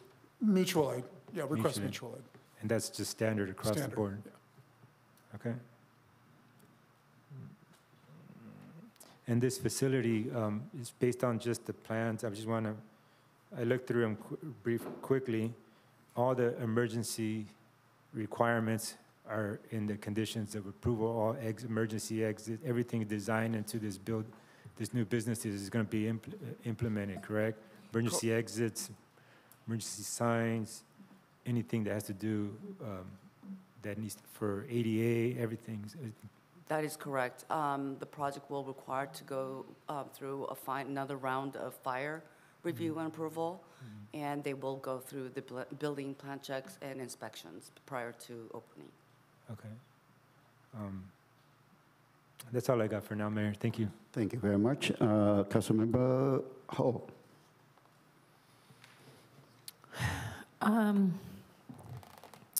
This is really quite interesting why it was pulled for review, but I do appreciate your reason.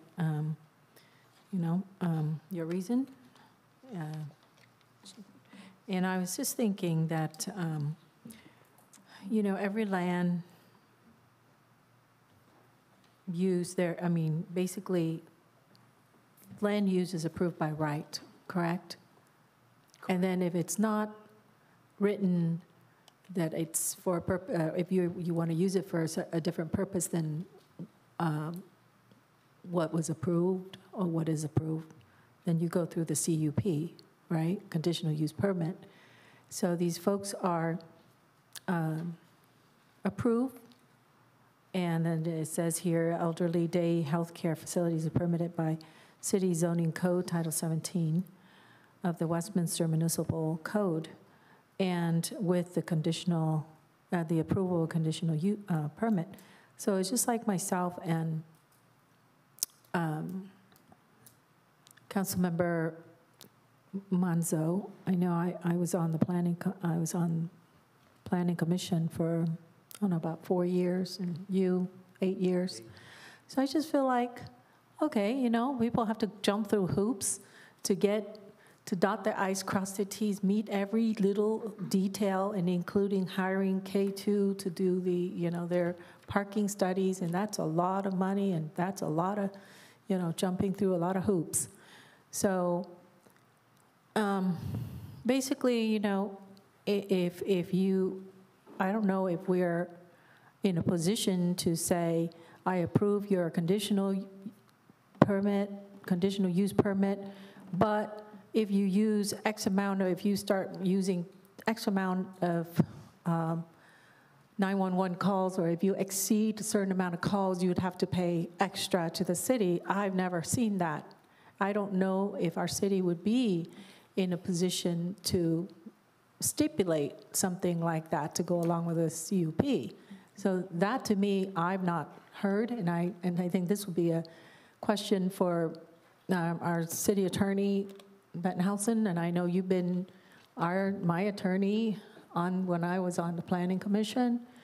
So is there such a thing? I mean, should we do something like that?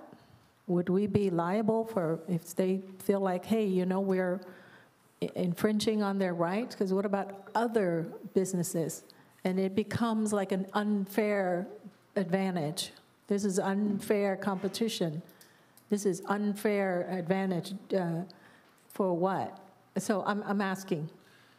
You know, typically, we don't charge for police or fire services. That's just one of the services that we provide under our general services, and we don't charge people for that.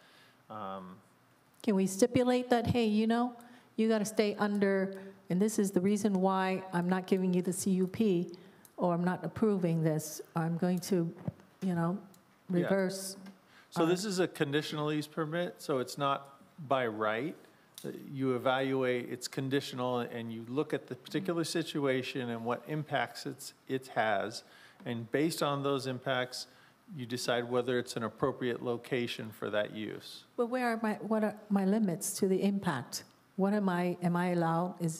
So if I assess that I project that they're going to have, or should I say predict, and who can predict how many 911 calls they're going to have?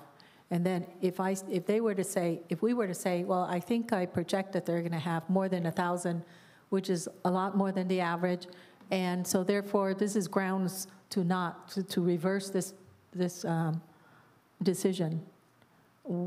Would we be liable? Well, any decision is subject to challenge, and it depends on whether it was reasonable and based on the facts, looking at the actual facts as to what the uses are around it, what's the general plan designation, what the zone is, looking at, you know, like I said, surrounding uses. There's a lot of factors that you would look at, but really the council needs to evaluate this use in this location as to whether it's appropriate, because it's put into the code as a conditional use permit, meaning it's not always appropriate in every situation. And but you heard exactly what we're alleging that is not appropriate. So you, as a city attorney, have to protect our city. So that's why the unknown is the reason why I'm asking you. So if we go and, you know, do something that I've never seen this done, you know, to not approve some conditional use. I would suggest that because it's a public hearing, we really should listen to the applicant. Sure. And then start having these kinds of discussions. Yes, I'd like to respond to Councilmember Ho. I don't think there is any decision-making yet. It's just that he questioning staff.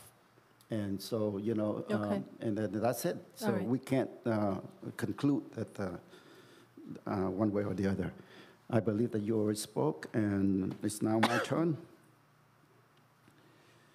I know that we have an ordinance for reasons. And the ordinance from the city specifically said what location, what area for what. And so we, when they put in the general plan or the ordinance for all those, they already look at a certain location for certain use. And if you are using different than what is specified, then the CUP is needed. Okay? So for this location here, for me, I think that, it's right at the front of the corridor. I don't feel... Mayor, Yes. it's really important that we listen to public comment before we reach any kind of conclusion All on right. this. At this point... So I want to be careful there. Thank you very much. And thanks for reminding me. If I have to ask the staff for question, then first of all, have staff, those staff knows that if the applicant have similar facilities operated already in any other places than what they are applying for. Have you invested in that? No. Okay. No. So basically, we don't know how they are operating the business here in the city of Westminster. Is that a fair question to ask? Excuse me, if I could help Sandy with an answer on that. What typically happens is an applicant comes and works with planning and provides them with what their vision of what how they're going to operate. So they provided us with a concept, and they answered very detailed questions about how it was going to operate, and then that information was then processed through a professional traffic and parking firm. But it's theoretical numbers, to answer your question. Okay. Yes. Then another question that I have earlier, I would like to circle back on that, was have you looked at the area that is crossed the boundary that you're talking about? Is it within the city of Westminster, or is it going to go to the next city also? I believe the boundary extends beyond Westminster city boundaries. However, You believe, or you sure about it? I've seen the aerial map, so it does go over outside the city boundaries. So, okay, it does go Yes. outside the city. However, based on the applicant, and they could probably provide better explanations, but they indicated to the city that their objective is to obtain 90% of their clients within Westminster. Okay. So you could verify that question with the applicant. Okay. If I could suggest, I know because we don't do public hearings like this too often, and I know we do have some newer council members, but when we have a public hearing like this, we open it up, we let the applicant speak, we let people in favor or against speak, and then you can ask the applicant questions about whatever they said. You can invite them back up and say, any of these questions that you're asking right now, because they may be the ones who have the best answers to these questions. I appreciate for your recommendation, but I am following the agenda here. It is at the point where mayor and city council question for staff, and I'm questioning the staff right now. So at this point here, I will end the mayor and city council question for staff, and I'm going to public comment. So I will open up for public comment. Our first public speaker is Terry Raines.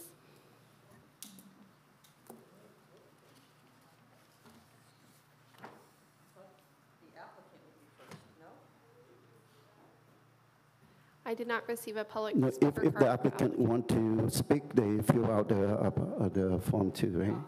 I'll go ahead and speak, and then, because they didn't, I'm sorry, they probably didn't know they needed to. Hello, Vice Mayor Nguyen. You must be a big fan of government overreach and litigation against our city. There's absolutely no legally allowable reason to reverse the Planning Commission's decision on case 2022-0370, a CUP to establish a PACE-affiliated elderly day healthcare center at 8291 Westminster Boulevard, which they approved 5-0 on May 3rd. Nam Kwan, you either don't understand what the applicant is proposing or you simply don't care. Your stated reason in writing for this review, quote, the proposed project, a PACE facility with exclusive online medical treatments for only enrolled seniors, should be further vetted as it will generate more vehicle traffic to this already busy transportation corridor, end quote. What a stretch from reality that statement is, and there's no mention about emergency services or ambulance stuff. There won't be more vehicle traffic from this use, other than the vans that will deliver and pick up the seniors at staggered times and a maximum of 20 employees per shift, many of whom may carpool or take public transportation to and from work. 3 or 4 vans driving to and from the center at one time is certainly not going to increase traffic congestion on Westminster Boulevard. A traffic impact assessment and parking analysis was already done by K2 Traffic Engineering and submitted to the city on behalf of the applicants. Read it. PACE is a wonderful program that provides comprehensive medical and social services to frail, elderly people, our most vulnerable residents, helping them avoid going into nursing homes and saving the state up to $19 million per year. Nam Kwan, we know you want to reverse this decision to further your political support by doing a solid for your masters. Did you even watch the May 3rd Planning Commission meeting? Because I did. Or did you just receive filtered information from your puppets on the commission, perhaps Tony Bowie and Alan Hamadi? I made similar comments at last week's Planning Commission meeting, as most commissioners were not aware of this hearing. You don't understand facts. There won't be visitors to the center. You cannot put surveillance cameras inside patient areas. Ever hear of HIPAA? And all patient loading and unloading will be done near the rear of the site. The applicant did agree to 2 additional conditions. 1, adding concrete curbing to all existing landscaped areas, and 2, adding exterior surveillance cameras to the facility. I spoke with the applicants at length during the July 12th City Council meeting. The public hearing was noticed for that date. They waited over 4 hours only to be told after 10 p.m. that their hearing would be pushed to this meeting. And all of you wonder why businesses and developers don't want to come to our city. Stop jacking them around.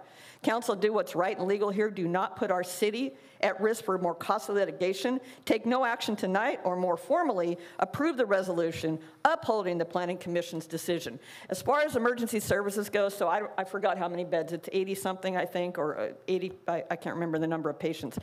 But if 90% of those are Westminster residents anyway, doesn't matter if they have a heart attack in their house or they have a heart attack over there, they're going to need emergency services from our city. There's already a mutual aid agreement in place.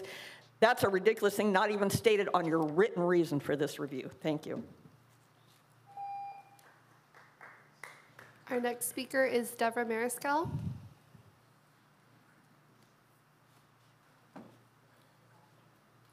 Good evening again.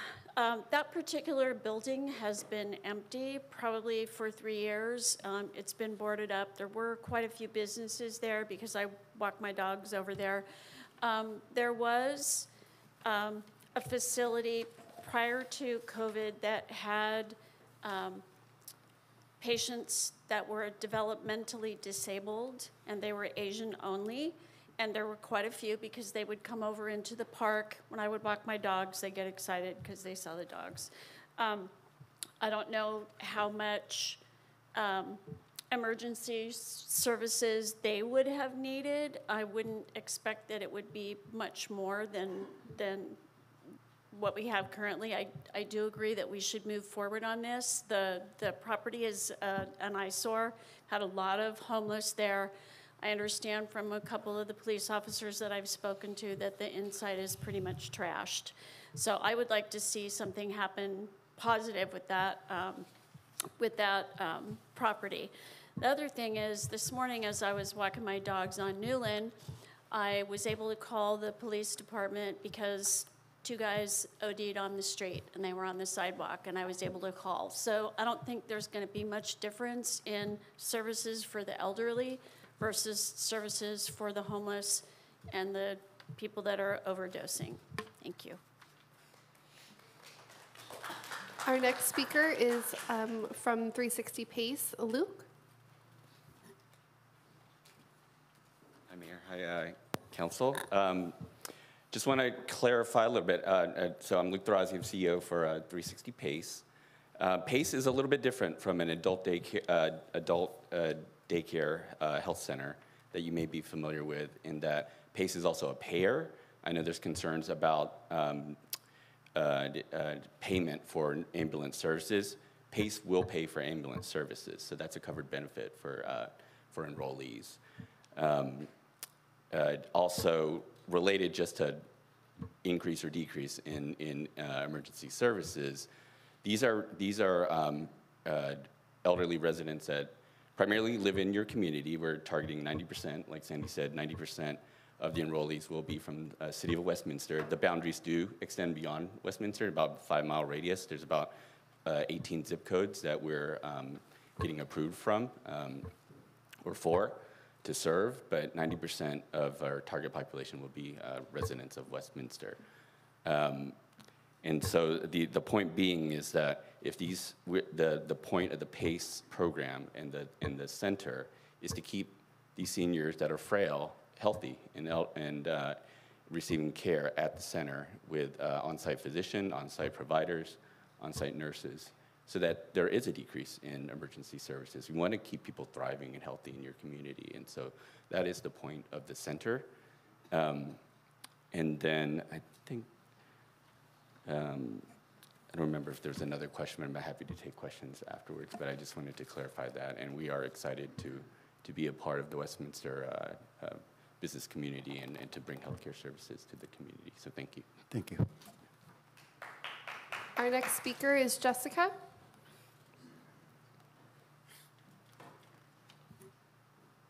Hello. Again, I hadn't planned on speaking tonight. I wanted to let you know, Vice Mayor, that I have a lot of respect for your position and for you as an individual, and I want to make sure that we understand your position, because it's being communicated that you don't want this service for our citizens, for our seniors, which we have a need for. We definitely have a need for this. This will keep our seniors healthy, and it will keep our seniors out of nursing homes. It'll keep them with their families. And you don't want to provide it, perhaps, but I could be wrong, and I'm just giving you an opportunity to know so that maybe you could address it later, because you're worried that we might have to pay a little bit more for ambulance for other people. And I could be wrong. I just wanted to make sure that you understood what perhaps people are understanding. We have a need. We have a place where we can meet this need, and we want to make sure that we're not unfulfilling this need because a few ambulances might be needed. I just wanted to make sure that you understood where we're coming from. Thank you. Our next speaker is Clayton.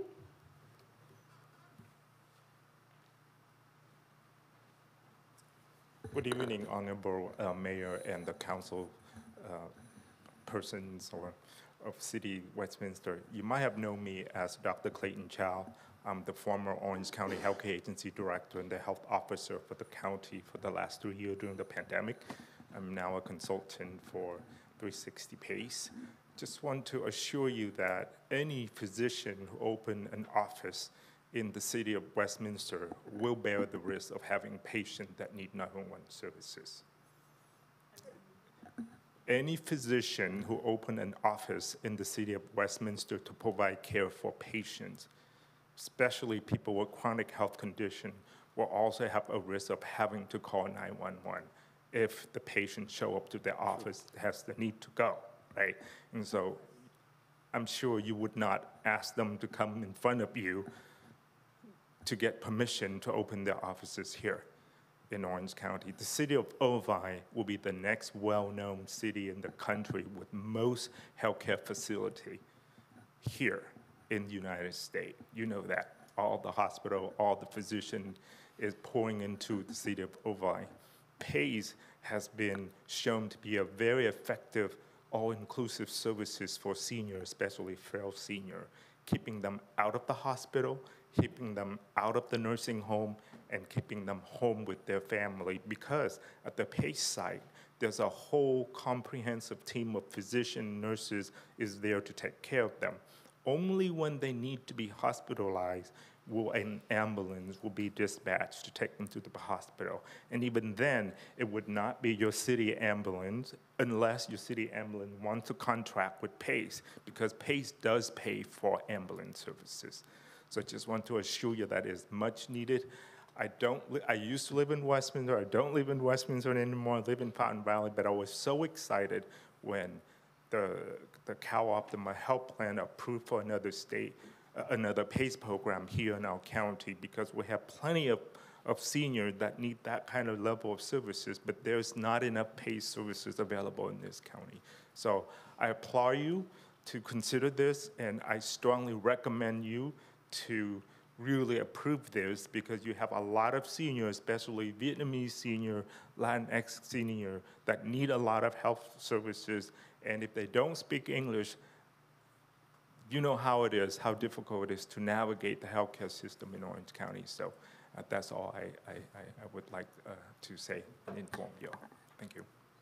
May I Can we hear the public comments and then we can come back? May I ask him a quick question, though? We can, Is that you okay? can call No, we them can ask up later. questions now. Yeah. That's what they're here for. Mayor, I have no further City speaker Attorney, we cards. can ask him questions now, can we? You can, it's up to the mayor. Sometimes you can wait to the end. Well, you can, when we discuss about it, you can call them back and ask questions. But at this point here, why don't we listen all the comments first? So, do you have anything else? We have no further Okay, speaker cards. we're done. We're done with the comments. So with that, I close the public comment unless the council member asks for you to come up to answer the questions. Next is the mayor and council member discussions. And I know that I'm always last, so I'm going to first now. For the discussion. I'm going to take that chance. That's fine. Okay. That's perfectly fine. I wanted to thank the city attorney stopped me when I was talking about the location. Because I understand our general plan or ordinance. When we look at different locations, we know that that location specified for specific use. And if the use is right, then we don't need the CUP. Only we use the outside of the condition, then we need to have the CUP accompanied with that. To me, this location right here is in front of the city and is also in the main corridor for the city of Westminster, which is Westminster Boulevard. I would think, if it were me, I would think that it's better for us to have different type of business that we already specified. If this, I want to let you know that I'm not against the applicant of having this in the city of Westminster. What I don't feel comfortable is this location. If it's inside or different location, I think it's better, because I don't want to see that number of vans coming in. I saw in the report, number of vans coming in the morning, number of vans coming out, and number of vans coming back in, while we are having this location specified for commercial use. I would like to see different offices in that building instead of this elderly care. And so with that, I feel like, why we are deviate from the general plan for Pacific use for the CUP and CUP for a different use. I just don't feel comfortable with that. Like I said, if it's just another location with the inside a little bit more or a different location, I would bravo for it. I would go for it. I have no question about it.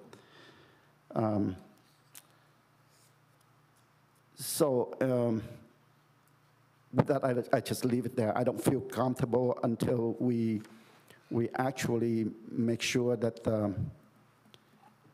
we have other plan. There's no other plans, or should we look into different places for this? at this point here, I am not saying that I disagree, or I would not approve, or approve. I would say that I am still thinking about our general plan and specific use that we already identify, and that's my point. I'd like to go back to the, I hope that I don't say anything out of the scope No. I think, yeah, you're floating ideas out at this point. One suggestion I would have would be to get all the questions out of the way first. Right. And then have the council deliberate because you want to get all the facts into the record, close it, and then make a decision. Talk amongst yourself as to what you. So right now we are in the mayor and council member discussion. Okay, in this discussion, if I have a question, I will call you up and question you. If any council member here, when it's their turn, when they recognize, they can do that. So I don't have any problem with that. And if there is additional question from the council, then let it be. With that, I will turn to Councilmember West and recognize you for your turn. Thank you, Mr. Mayor. Can I call the representative up to answer a couple questions? Thank you. Okay, so under the part where it says qualification for the PACE program, individual must live in the area. So you said it was confirmed that it will be surrounding area. Correct. Not only Westminster, you answered that 90% will be in the city of Westminster. Correct. Now, I guess my question is, what are the age group you starting to accept into the program? 55 and older. 55 and older, Yes. okay. And then what are the hours of your services? 8 to 5, Monday through Friday. Okay. And then also you mentioned about that PACE will cover the ambulance services. Correct.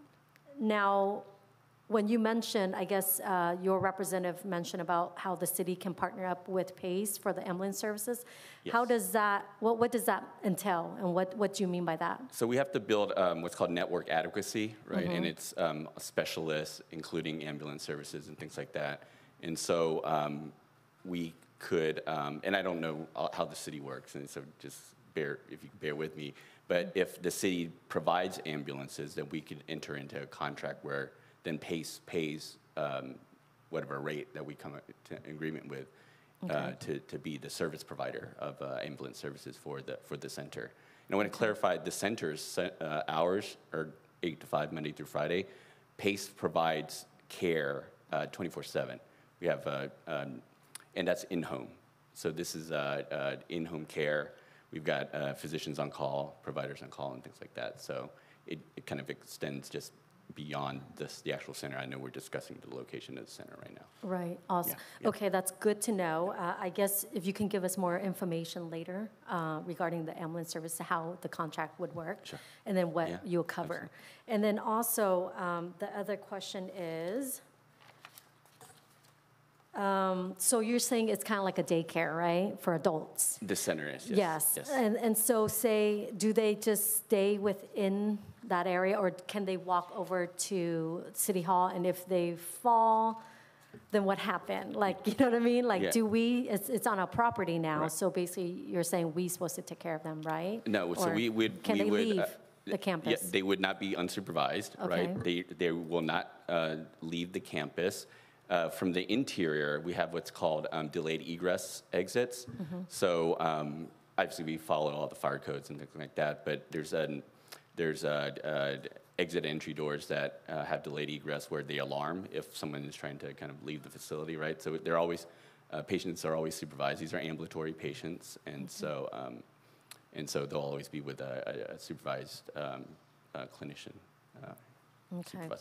I love to hear that you guys are trying to help senior citizen from going to the nursing home. Correct. Because I mean, I used to go to nursing home with a college group that I take, Yeah. and I know what it's like in there, and it's really sad when senior citizens don't even have their family come and visit them because they don't have time.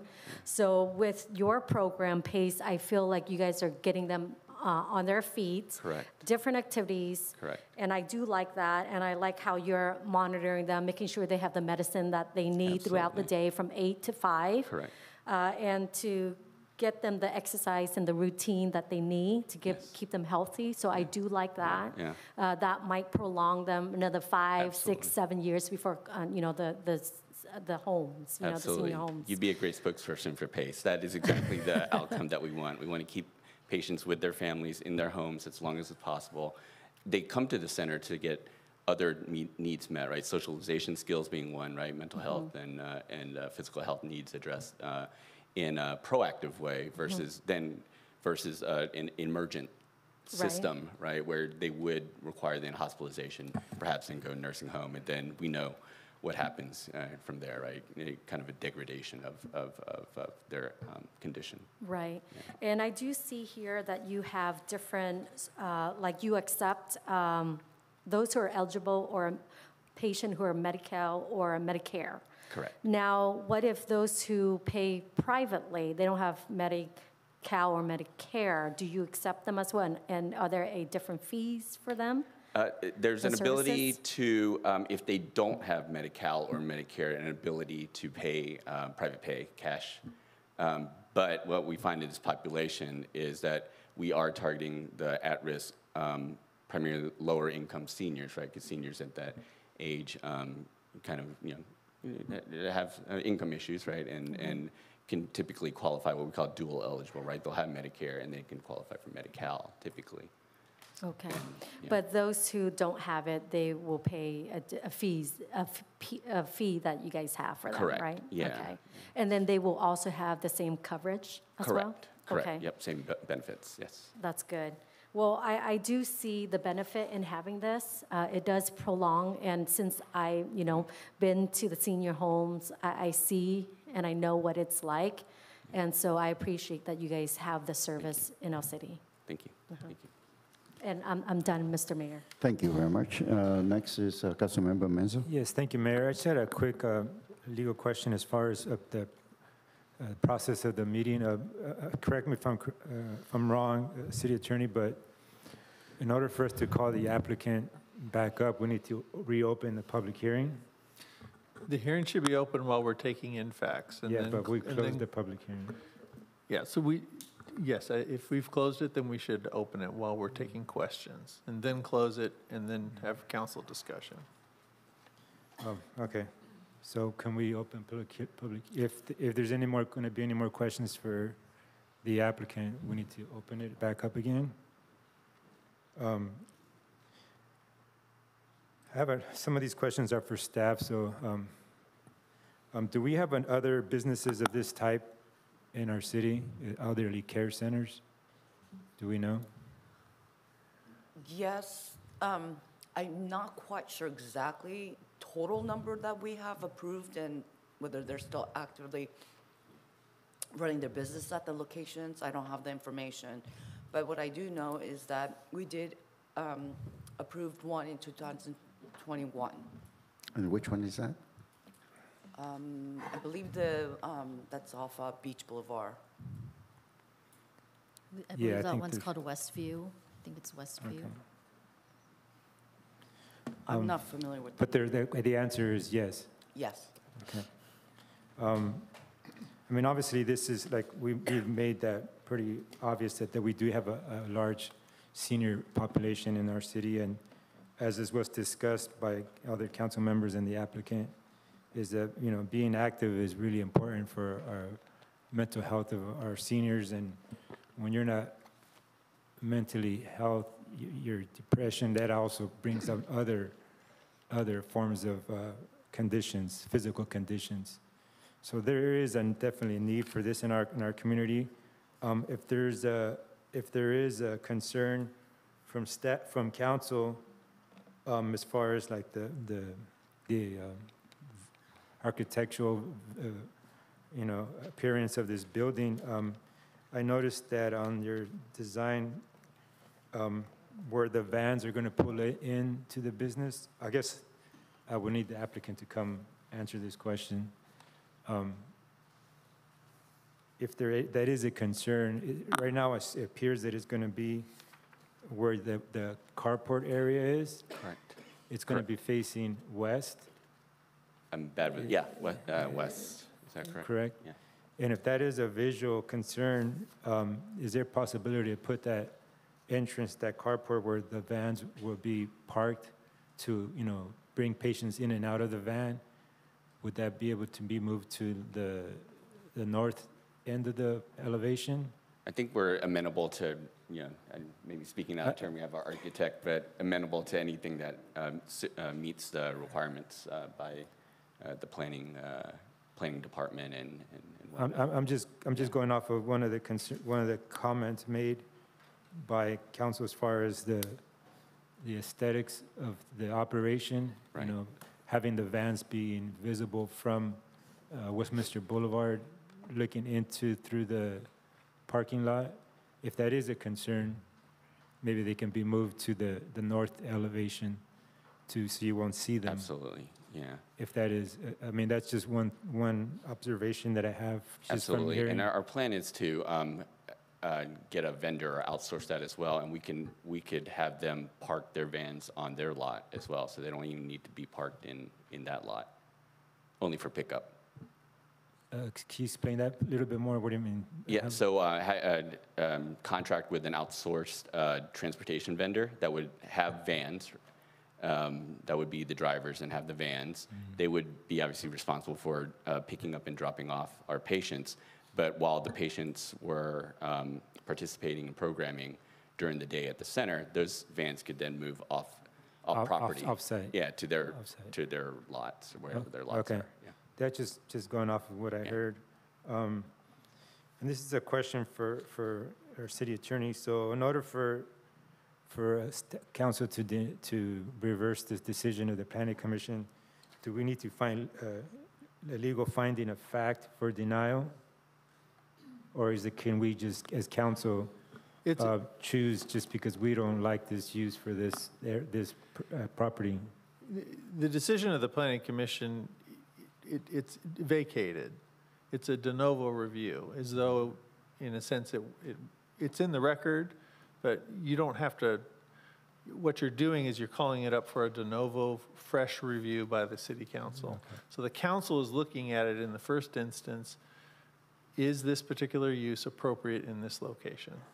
Okay. And you're being asked the same questions that were asked of the planning commission at that time. And yes, there should be factual support for your decision. Should be something that's supportable if it were challenged. So you have some facts in the records indicating that there are reasons why this is not an appropriate location. Okay. That's all I got. Thank you. Okay, Councilmember Ho. We are at the mayor and council member discussion. Thank you, Mayor. And I ask that you be very patient with me, please. Could I ask Dr. Clayton Chow to come back up, please? Mr. Mayor? Yes, Yeah. yes, please. Thank you so much. Thank you. Right now, I just want to mention that right now we are not opening up the public hearing. We are allowed to call the client for questions. Yes, it would be just for that. Okay, there's something that you said, and I wanted to immediately ask you to clarify, but I wasn't allowed. And so if I may go back to your comments regarding that CalOptima approved another what? Another PACE site. So another in PACE order site. for PACE to be able to open in a county, the Medi-Cal health plan of that county has to approve it. Okay, when you say another PACE, is there another PACE? Yes, in Garden Grove, the CalOptima PACE. Is this a CalOptima? Does PACE 360 PACE belong to CalOptima? No. No, it's an independent. So So in order for a PACE program to operate, because PACE is designed by the federal government to accept elderly who are vulnerable with both Medicare and Medicaid. So in order for PACE to operate, the Medicaid health plan have to give up that membership to the PACE center. So it means that if someone choose to come to a PACE program, the PACE program now is their payer, so they have to disenroll from their health plan, and that's why the local health plan has to approve for a PACE program to exist. Thank you. And for me to make the connection between CalOptima and 360 PACE, I need to ask you, I know CalOptima serves around 1 million under, shall I say, lower income It's clients. 920,000, yes. Yes. And so is 360 PACE a subset of, like, their membership, a No, subset it's a of that? different business. Different business. That's correct. How many different businesses, how many are like PACE? There at 360? are 2 vendors, other vendors who operating PACE in Orange County is Orange County PACE and Ultimate, which is a community clinic. So CalOptima, I know they have 4 different groups, right? 4 different groups that they contract to serve the 920,000 Oh, no, they have more members. than that. More than that. Yes, they have about 12 physician group that they contracted with. Okay. Do you see if there's, I mean, is there a competition situation going on? There is no competition. I don't have the total number of senior enrolled in the other PACE program in Orange County. But I just want to ask, like, if 360 PACE were to be approved, okay, would 360 PACE be in competition with a CalOptima, one of the 12? Are they serving No. the same kind of patients? No, because it is the patient's choice, and they have to meet certain criteria to be enrolled in a PACE program. Got it. Right. I see. Yeah. Okay. Thank you very much. You're very welcome. Thank you. That's all I have. Okay, Mr. Vice Mayor. And I just want to say that, I'm done with Dr. Chow. And thank you. You may have a seat, and I'd like to continue to say a few more. So I just think that I don't hear any legitimate reasons not to uphold the decision of the Planning Commission. But that's, for me to, that's my thought for now. Thank you. Thank you. Vice Mayor Nguyen. Right. Thank you, Mr. Mayor. To answer for some of the public comments that has been said before, the reason that I pull this project is not just for discuss and review. We haven't made any decision yet. I just, because when it comes to lives or death, I think we should think about it thoroughly. And I'm concerned about the response time in the emergency. I think it's about like a 5 or 10 minutes is about, life and death is just about a few minutes. Let me ask the chief how important is the response time in the emergency thing? Vital, critical. All right, so what is the best response time in some emergency thing? Is like a major stroke or like a cardio attack? I don't have any time parameters around what an ideal response time would be for that. We deal more in priority 1 calls, what our response time, what our goals are for responding to those type of calls. But emergency situations where we're called to assist the fire department on calls. I don't have an exact number regarding the situation. Obviously, we get there as quickly and safely as possible. Usually emergency calls, if it's life or death, we are responding code 3, so we are able to get there quicker than other calls. Right. I remember that when my dad, he got a major stroke, and the doctor said that if he arrived at the hospital like about 15 minutes earlier, and they would have saved him. So I believe that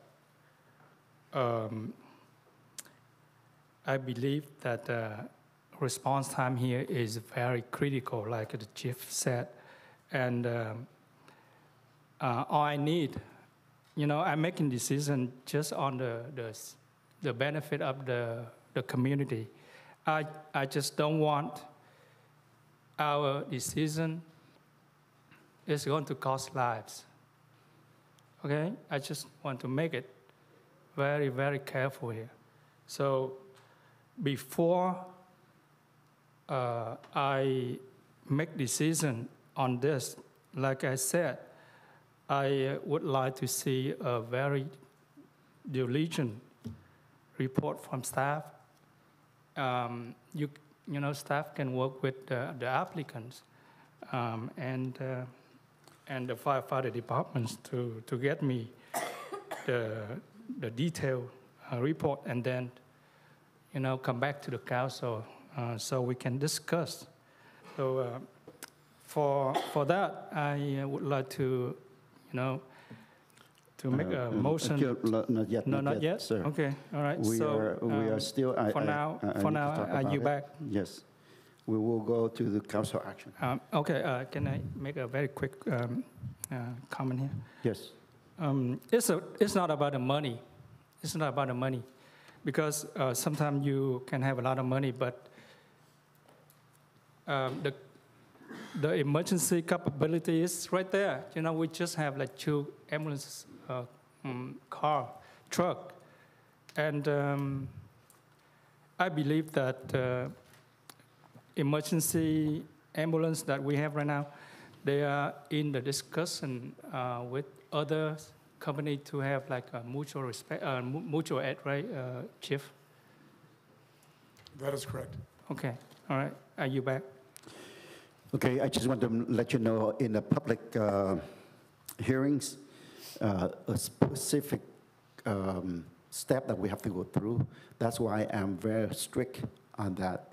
Even the advice from the city attorney, which is out of line, I will stop him. I wouldn't go with that. With Councilmember West trying to ask public before the question for staff, I stop that. That's why when you are trying to make a motion, I stop that. Because we are, let me read that to you if you don't have that on hand. First of all, we have to have staff report. Secondly, we have mayor and city council question for staff. Next, public comments. Next, mayor and council member discussion, which we just go through. And I have a chance to go last, so this is my, I want to thank the applicant to look into, the possibility to serve the people in the city of Westminster. It's really important to serve the elderly people. And I take it to heart because, we need to care for our seniors. I do believe that,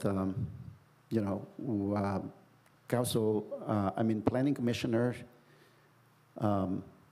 have looked at this and make decision on this. And like I said, I respect them. I don't discount them. But for the reason that we need to do our job diligently from the council members, because for the planning commissioners, the problem that we have is they just recently appointed to, I think this is their second meeting. So I'm not sure that how much they know about, the thing. Regardless, the council have the right to pull the item and discuss further about the details. So I want to let you know that Vice Mayor Nguyen have the right to pull this item. That's why we are in discussion. I want to thank city staff. I know you've been working on this and provide the information today. I want to thank applicant. You are here to provide additional questions. I mean, additional answers to us to clarify what the question that the council have. However, what I see was there are a number of questions still going on, including me, for the purpose of having this projects to be at the location that you want to have. And simply, I can tell that we, the council, have the general plan, have their ordinance specified each location for specific use. And this use that we are talking about is required CUP. And because of the CUP, we can implement certain conditional use to the project so that it can satisfy what we think is benefit to the city. And with that, I will come to the council action, which is the last item for this one. And I would like to go first. With a number of questions still hanging, and I know that Vice Mayor Nguyen, I know you have a number of questions. I don't know that you're satisfied with the answers. I suggest that we do not take any action of this item today, but will come back and revisit this item in a couple of months. The reason I said that is because I will allow you to have more times to work with staff so that you can clarify the question that you have. And the same thing that I will do, and again, I will say that I will do my job diligently for the benefit of the people, for the community of the city of Westminster. With that, I move to reschedule. I move to have staff to bring this back in a couple months. And if that's the case, when is the good date that we can bring it back? If you're looking at 2 months from today, you'd be looking at the September 27th meeting. September 27 meeting? So you'd set it for a date of September 27th at 7 p.m. That's 2 months, right? That is 2 months from today, yes. Yeah, and what I would say is you have to continue the public hearing. Right. Yeah, the Of motion course. would have to be continued. Right, because when we bring it back, we will continue to have the public hearing, just like today. And that's to allow sufficient time for staff to get the answers to the questions that were asked. Okay, so is that enough time? Should October, what is the date for October? October is October 11th. October 11. So with that, I move to have this item continue on October 11 meeting. Is there a second to that? Mr. Mayor, I want to make a substitute motion. Okay. So, Well, first of all, let me ask, is there a second to that? I second. Okay, now, you want to make a substitute motion? Go ahead. So substitute motion to approve tonight item because it is important for us to have these senior care center. And this will mobilize the senior to be more active and to be more healthy. And with all the question we have as the council, the body here, we've asked the applicant and they've answered us if we need to move the van to the back, we can, or they can drive off campus. They say they can. I mean, I just don't understand why we would not approve the senior care since they answer all the question. I mean, did Mr. Mayor and Mr. Vice Mayor, do you feel like they haven't answered your questions? That's what I stated earlier. I'm not going to repeat that. I did say that we need some more time to look into the matters, and we'll bring it back. At this point here, I encourage that there is no action to this, either to approve or to reverse it. Yeah, Mr. Mayor, Yes. To answer Councilwoman Phan West, I personally think this is a good program that we should have in our city. But the thing is, to make such important decision that can cause lives or death to our resident, I am very careful here. I'm very precautious. So all I need is time for staff and the applicant and OCFA, to sit together and, do a diligent report. And then we're going to revisit it to see if it's not going to impact our city, our residents' lives. That's all I ask. So you made a substitute motion? Yeah. Okay, Mayor, I would like to second the substitute motion, but before I want to make a few comments before we proceed.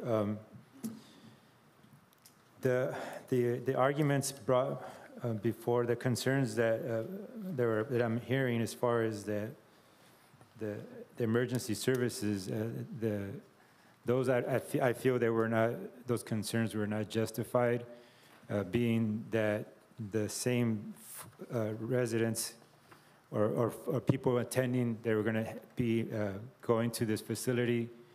If an emergency were to arise at home or arise at this location, those same emergency services will still have to be provided. As far as, I mean, that's the main concern that I'm hearing here. It's not the concern that was stated on the application to pull the item and have it reviewed. We haven't heard those arguments being brought forward. So I guess we're changing those arguments. So the argument as far as emergency service is concerned, I do not see that those arguments are being justified. So that's why I'm seconding Councilmember Phan West's substitute motion. We definitely need a need in this community for our seniors. We have others, businesses in our community with the same type of services, that if there was an emergency to arise there, they would also need emergency services. Our deputy police chief mentioned that we have a mutual agreement if more ambulances were to be needed. We have that services that can be provided. So the main argument for emergency services, I feel that hasn't been justified. So I call for a question. So yeah, that's why I'm seconding that motion. Okay, you have a question, Councilmember? Yeah, I call for question. I just thought- Okay, well. We have a substitute. Thank you. But, okay, if you are done, then I don't need to call for question. But may I just say, okay. We basically. Okay, we'll go ahead and vote. So I just wanted to clarify for Councilwoman Phan West. So yours to approve is actually to uphold the Planning Commission's approval. So it's to adopt a resolution. Is that correct? Okay, perfect. Okay. Okay. That's the title. Vice Mayor Nguyen, I know that you are the one who pulled this item. You have your last chance before we move on. Like I said, all I concern is about the lives of the residents, and that's it. I yield back. Okay, thank you. Mr. Mayor, so I do hear your concern that the lives and the ambulance services. I just want to stop right now. Okay, if you continue to want to discuss on this, I will take Councilmember Ho call for question or not. So do you still want to continue with this? No, that's fine. We Okay. can close. If not, then we can close it on up. We don't Yeah. need to have, Let's we don't need to vote. call for Yeah. questions. So we have substitute motion on the floor. Okay, so I have a substitute motion made by Councilwoman Fan West, second by Councilmember Monzo. This is to adopt resolution number 5212 to uphold the Planning Commission's approval of case number 2022-0370. I'll go ahead and read the title of the resolution. It's a resolution of the Mayor and City Council of the City of Westminster, California, upholding the Planning Commissioner's approval of case number 2022-0370, which involves a conditional use permit to establish an elderly day health care center and a development review to improve the project site located at 8291 Westminster Boulevard. Assessor's parcel number 097-401-25. I'll go ahead and call roll. Councilwoman Fan West? Yes. Councilmember Monzo? Yes. Councilmember Ho? Before I vote, I just want to say I am very appreciative of 360 PACE, and my answer is yes. Vice Mayor Nguyen? Okay, I just want to make a very short comment here. I try my best to do whatever that it takes to save lives. Okay, but in the future, if anything that happened, just don't blame me for that. Okay, so my vote is no. Mayor Nguyen? Yes. 4-1, motion carried. Oh, actually, I changed my vote to yes, I suppose. Okay. Okay, we'll modify. Right? Yes. Okay, yeah. 5-0, motion carried. All right, thank you very much. And moving on to, I want to thank the applicant to be here today. I'm sorry that we have to, we delayed it last time because of the, more important urgent. So thank you very much. Thank you for being here. Okay, moving on to 5.1, amendment number 1 to agreement and purchase order increase with AET and Associates for Engineering Services for the I-405 improvement project for fiscal year 22-23. So staff report, please. I'll make this one very simple, very basic. We have cooperative agreements with OCTA that have been in place for many years. So all of our expenses for staff and consultant hours are reimbursed through OCTA. This action tonight would initiate, would amend an agreement with a consultant that we use to provide service to the city to support the 405 project. And it's fully funded by OCTA project funds. All right, thank you very much. I think it's very clear that the funding is not coming out of the general budget, but coming out of the OCTA on the, so basically, I don't have any problem with this, so I will move to approve the projects. I'll second, Mayor. Okay. I have a quick question, though, Mayor. Okay, sure, please. Thank you, Mayor. I think, I know this, this project's been going on for quite some time.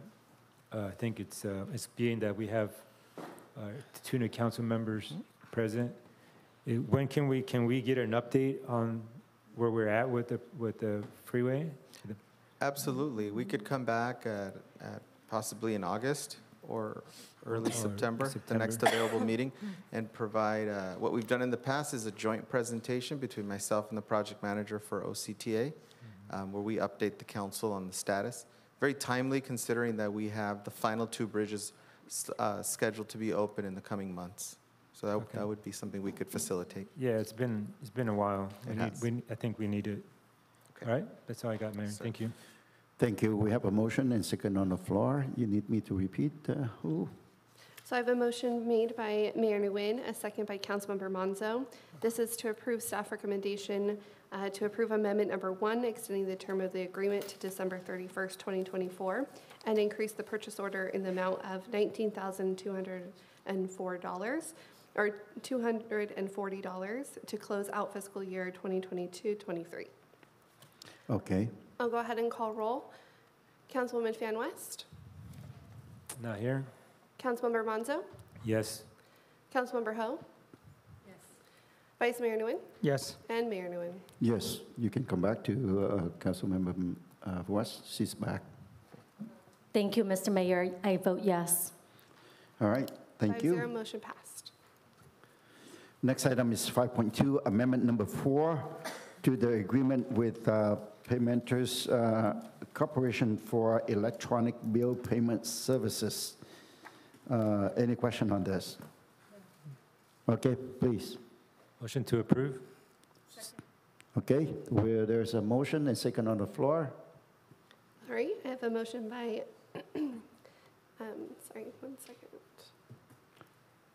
Okay, sorry. I have a motion made by Councilmember Monzo, a second by Councilmember Ho. This is to approve staff recommendation to approve the city manager to execute amendment number 4 with Paymentus Corporation for electronic bill payment services for the term ending March 24th, 2024 in an amount not to exceed $130,000.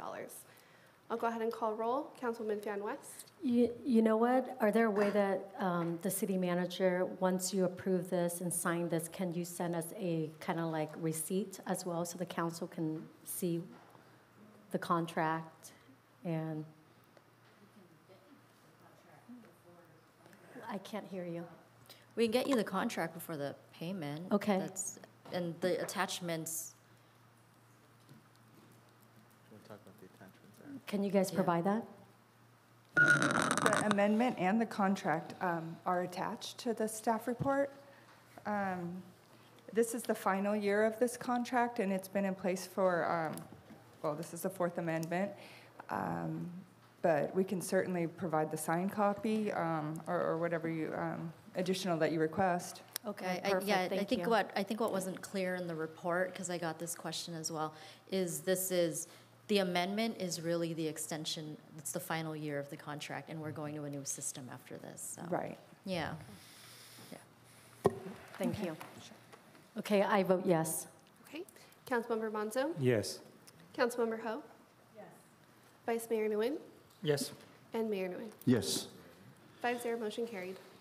All right, next is item 5.3, an increased purchase order to Whitman Enterprises, LLC for paramedic and ambulance transportation building services for fiscal year of 2022-2023. I have a question. Can I? Go ahead. Okay. So with this extra is this an extra $26,000 that we haven't approved in the budget yet? There's enough money in the budget to pay for this, so it's not asking for a budget adjustment, just authority to pay it. So we collected additional revenue, and our billing service is paid off of the receipt. So it's a percentage of recovery, or not recovery, but receipts. And so we're up about $575,000 over last year, which caused us to go over our contract amount of $150,000. So we received the money. We received almost 3.3 million this year, so it's just to pay them for those collections. I believe the just for question last is, fiscal year. I believe the question was, is 26,000 is extra? Over what? the 150, yes, so a total of 176. Okay. Yes. Okay, so this was extra. Yes. Okay. Gotcha.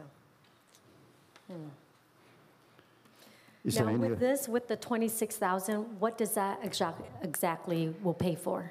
Well, they've already collected the revenue, and we've already received this, so this is just to pay them for the receipt for their collection of that money. So we pay them after they bill for it and we receive the money. So the service has already been provided. It's to pay the bills for what the work that they have already done. Okay, gotcha. Okay. So say they Because send out thing the is that- bill, we get the receipt, and then we pay them for the service. Okay, I thought like they would let us know how much we owe them for the year, so then Oh, we we put do. it into the This budget. is two more, this is just for the last fiscal year, so the year that just ended, and it's to close out their contract for fiscal year 22-23. So this is to finish up the year, like the last two payments, the last 2 months of last year. Okay, I know there's not much for the city aspect of 26,000, but I just want to know, if this was included in the budget, but I guess this was the previous year. So then, It's Right. like, So it's based on revenue, so we don't know how much we will get. In the past year, we received, so in fiscal year 21-22, we received 2.7 million, and we paid them 144,000.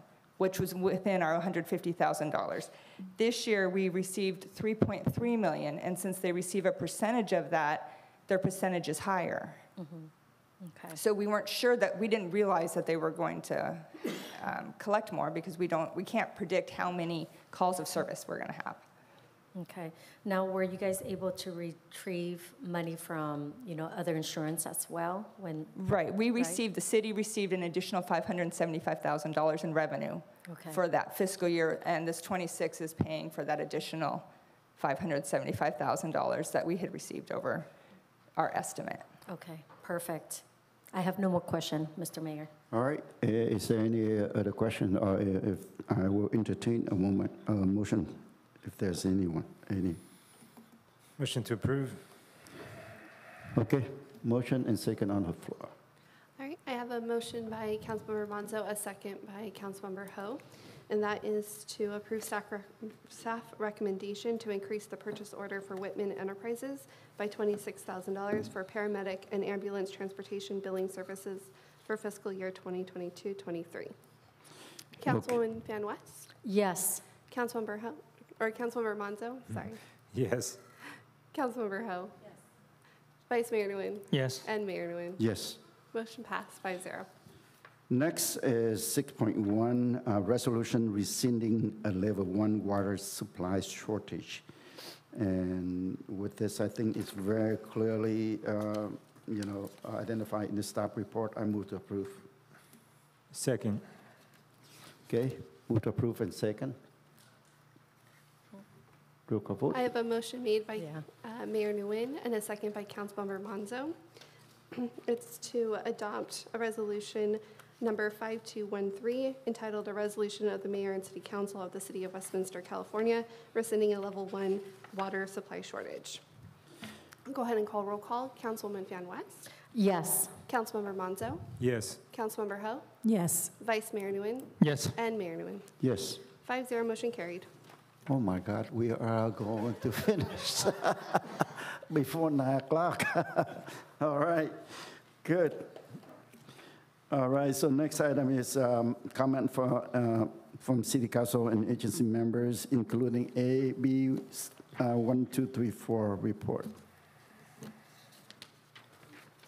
Councilmember West. Thank you, Mr. Mayor. I just want to appreciate all the staff who are here today, and I'm so happy we're ending at 9:50. Oh my goodness, that never happened since we've been on here on the council. So I'm impressed, and I'm happy the agenda was, going smoothly, and those who are here.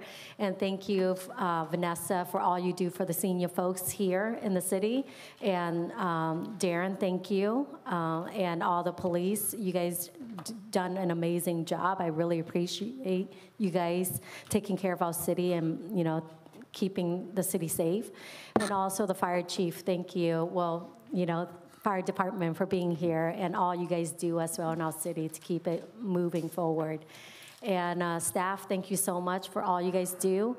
And resident, thank you so much for being here, getting involved, and just being a part of the city and moving our city forward. Thank you so much for all you guys do. And I want to wish you guys a great vacation, a great summer, because I'm enjoying it after today. Tomorrow, I'm driving back to Mammoth and spending with my family. So I'll be dirt biking, and I hope you guys are enjoying your summer vacation as well. So God bless. Thank you. Councilmember Menzo. Thank you, Mayor. First, I want to say I had such a great time at our Safety Day last week. That was an awesome event. It's always a really crowd favorite. All the community loves coming out at Safety Day and interacting and getting to know our police department and watching the SWAT in action and helicopter, everything. That's just a really big event in our community. I'm glad that it's back, and we're going to keep it going. So thank you for that. Our Deputy Chief, please pass that along. Thank you. Absolutely. Next, last week we also had our movie night, and we're going to have a movie night tomorrow. But last week was pretty cool. We had a light year, and a lot of the kids came out dressed. I'm surprised how many kids came out in costume. That was pretty fun to see. Everybody out there having a good time, getting to know our neighbors and community. I love that. So please come out tomorrow for our next movie night. That's awesome. And just want to share something quick. Myself and a former council member Contreras, we organized a private event. Recognized, some of the former students of the segregated school. A lot of people are familiar with that case here in Westminster. It was pretty awesome to see some of those former students and hear some of their stories. Just keep that legacy and keep that educating community that I'm not familiar with that. I just want to say it was a private event, and I want to thank our mayor for coming out and spending some time with us and getting to know and hearing the stories of the community. So thank you, Mayor, for making that time. I know that you had to run pretty much cross city to get over there, and I know that was a lot. Thank you. Thank you for that. So I had a really good time for that, and thank you also, personal thank you as well to for Adolfo and staff and for helping me put together some of the photos. That was a major hit with the former students. They loved it. What amazed me was that each and every one of them knew every single person in that photo. They knew them. I mean, that was pretty cool to see. So thank you. Appreciate that. And thank you, Councilmember Menzo. And next is Councilmember Ho. I just want to continue what you were saying. So I'm glad Miss Coco finally got her photo. Mm-hmm. So I know she mentioned that. So so it was a private event. I know I didn't get my invitation. Sorry. So it was all right.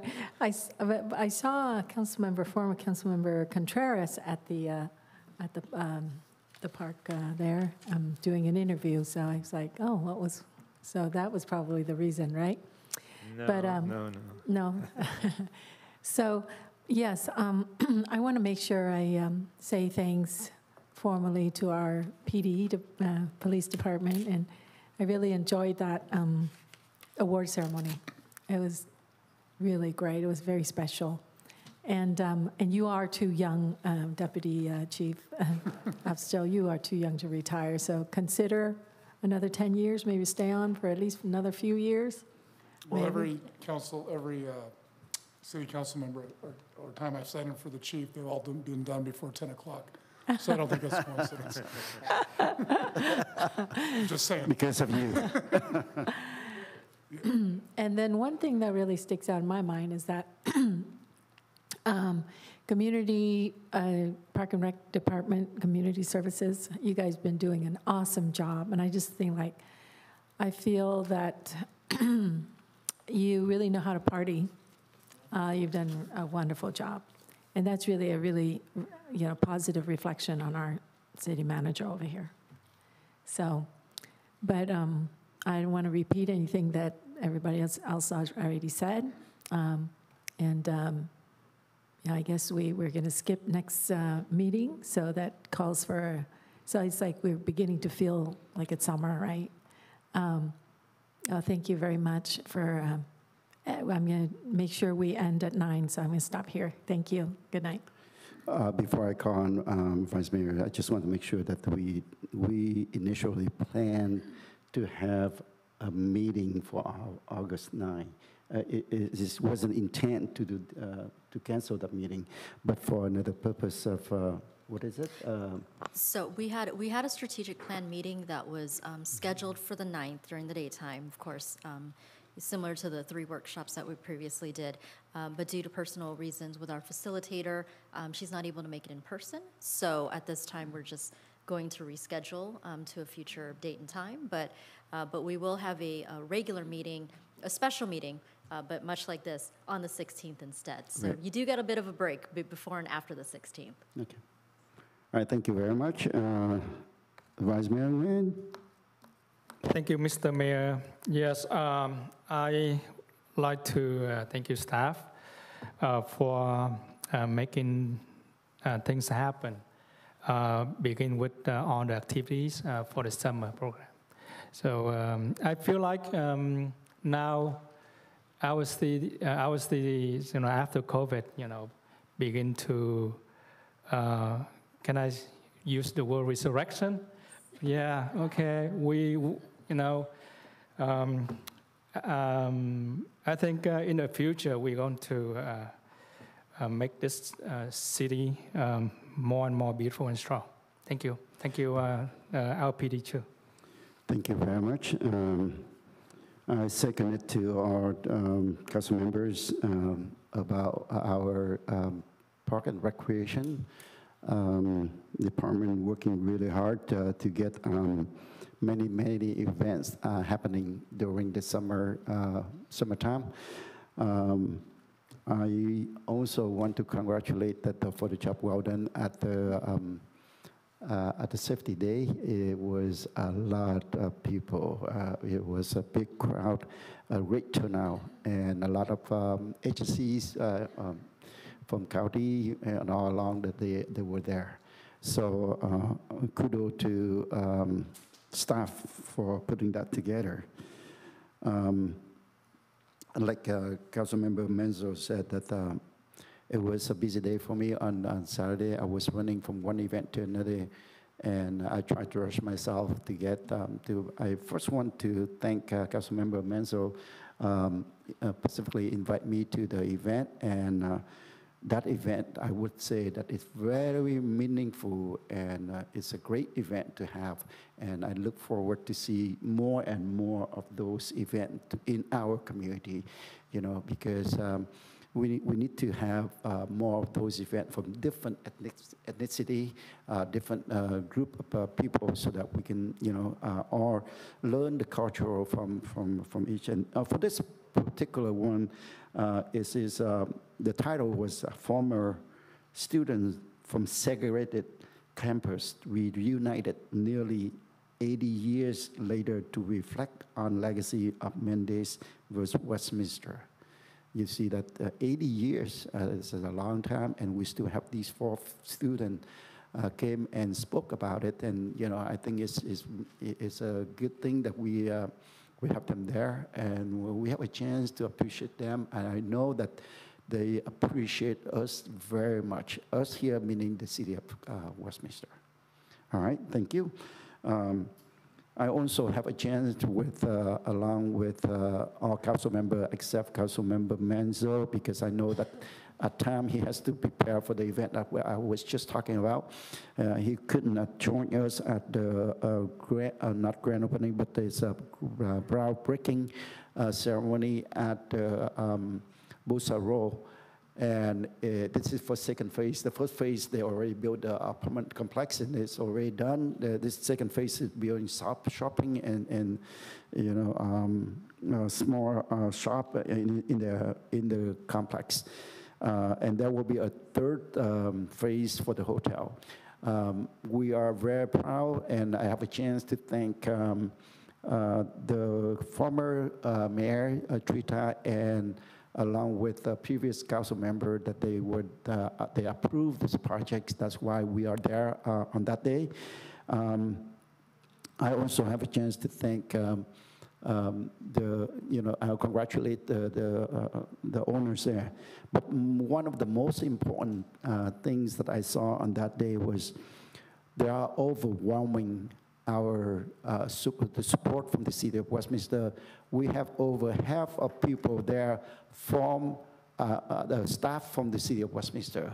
I want to thank you, staff, for taking your time to be there and support this project, and it meant a lot. Because I do have a question from the media saying that how important is it for this project, how important this project for the city of Westminster? All I said is that, look at the city staff in attendance today. You can tell over half of the people, and these are the people who actually put their effort in making it happen. So I want to appreciate for all of your effort. Again, thank you very much. Thank you, the council, for being there. Thank you, staff, for putting your heart and effort into making this happen. And that's all I have.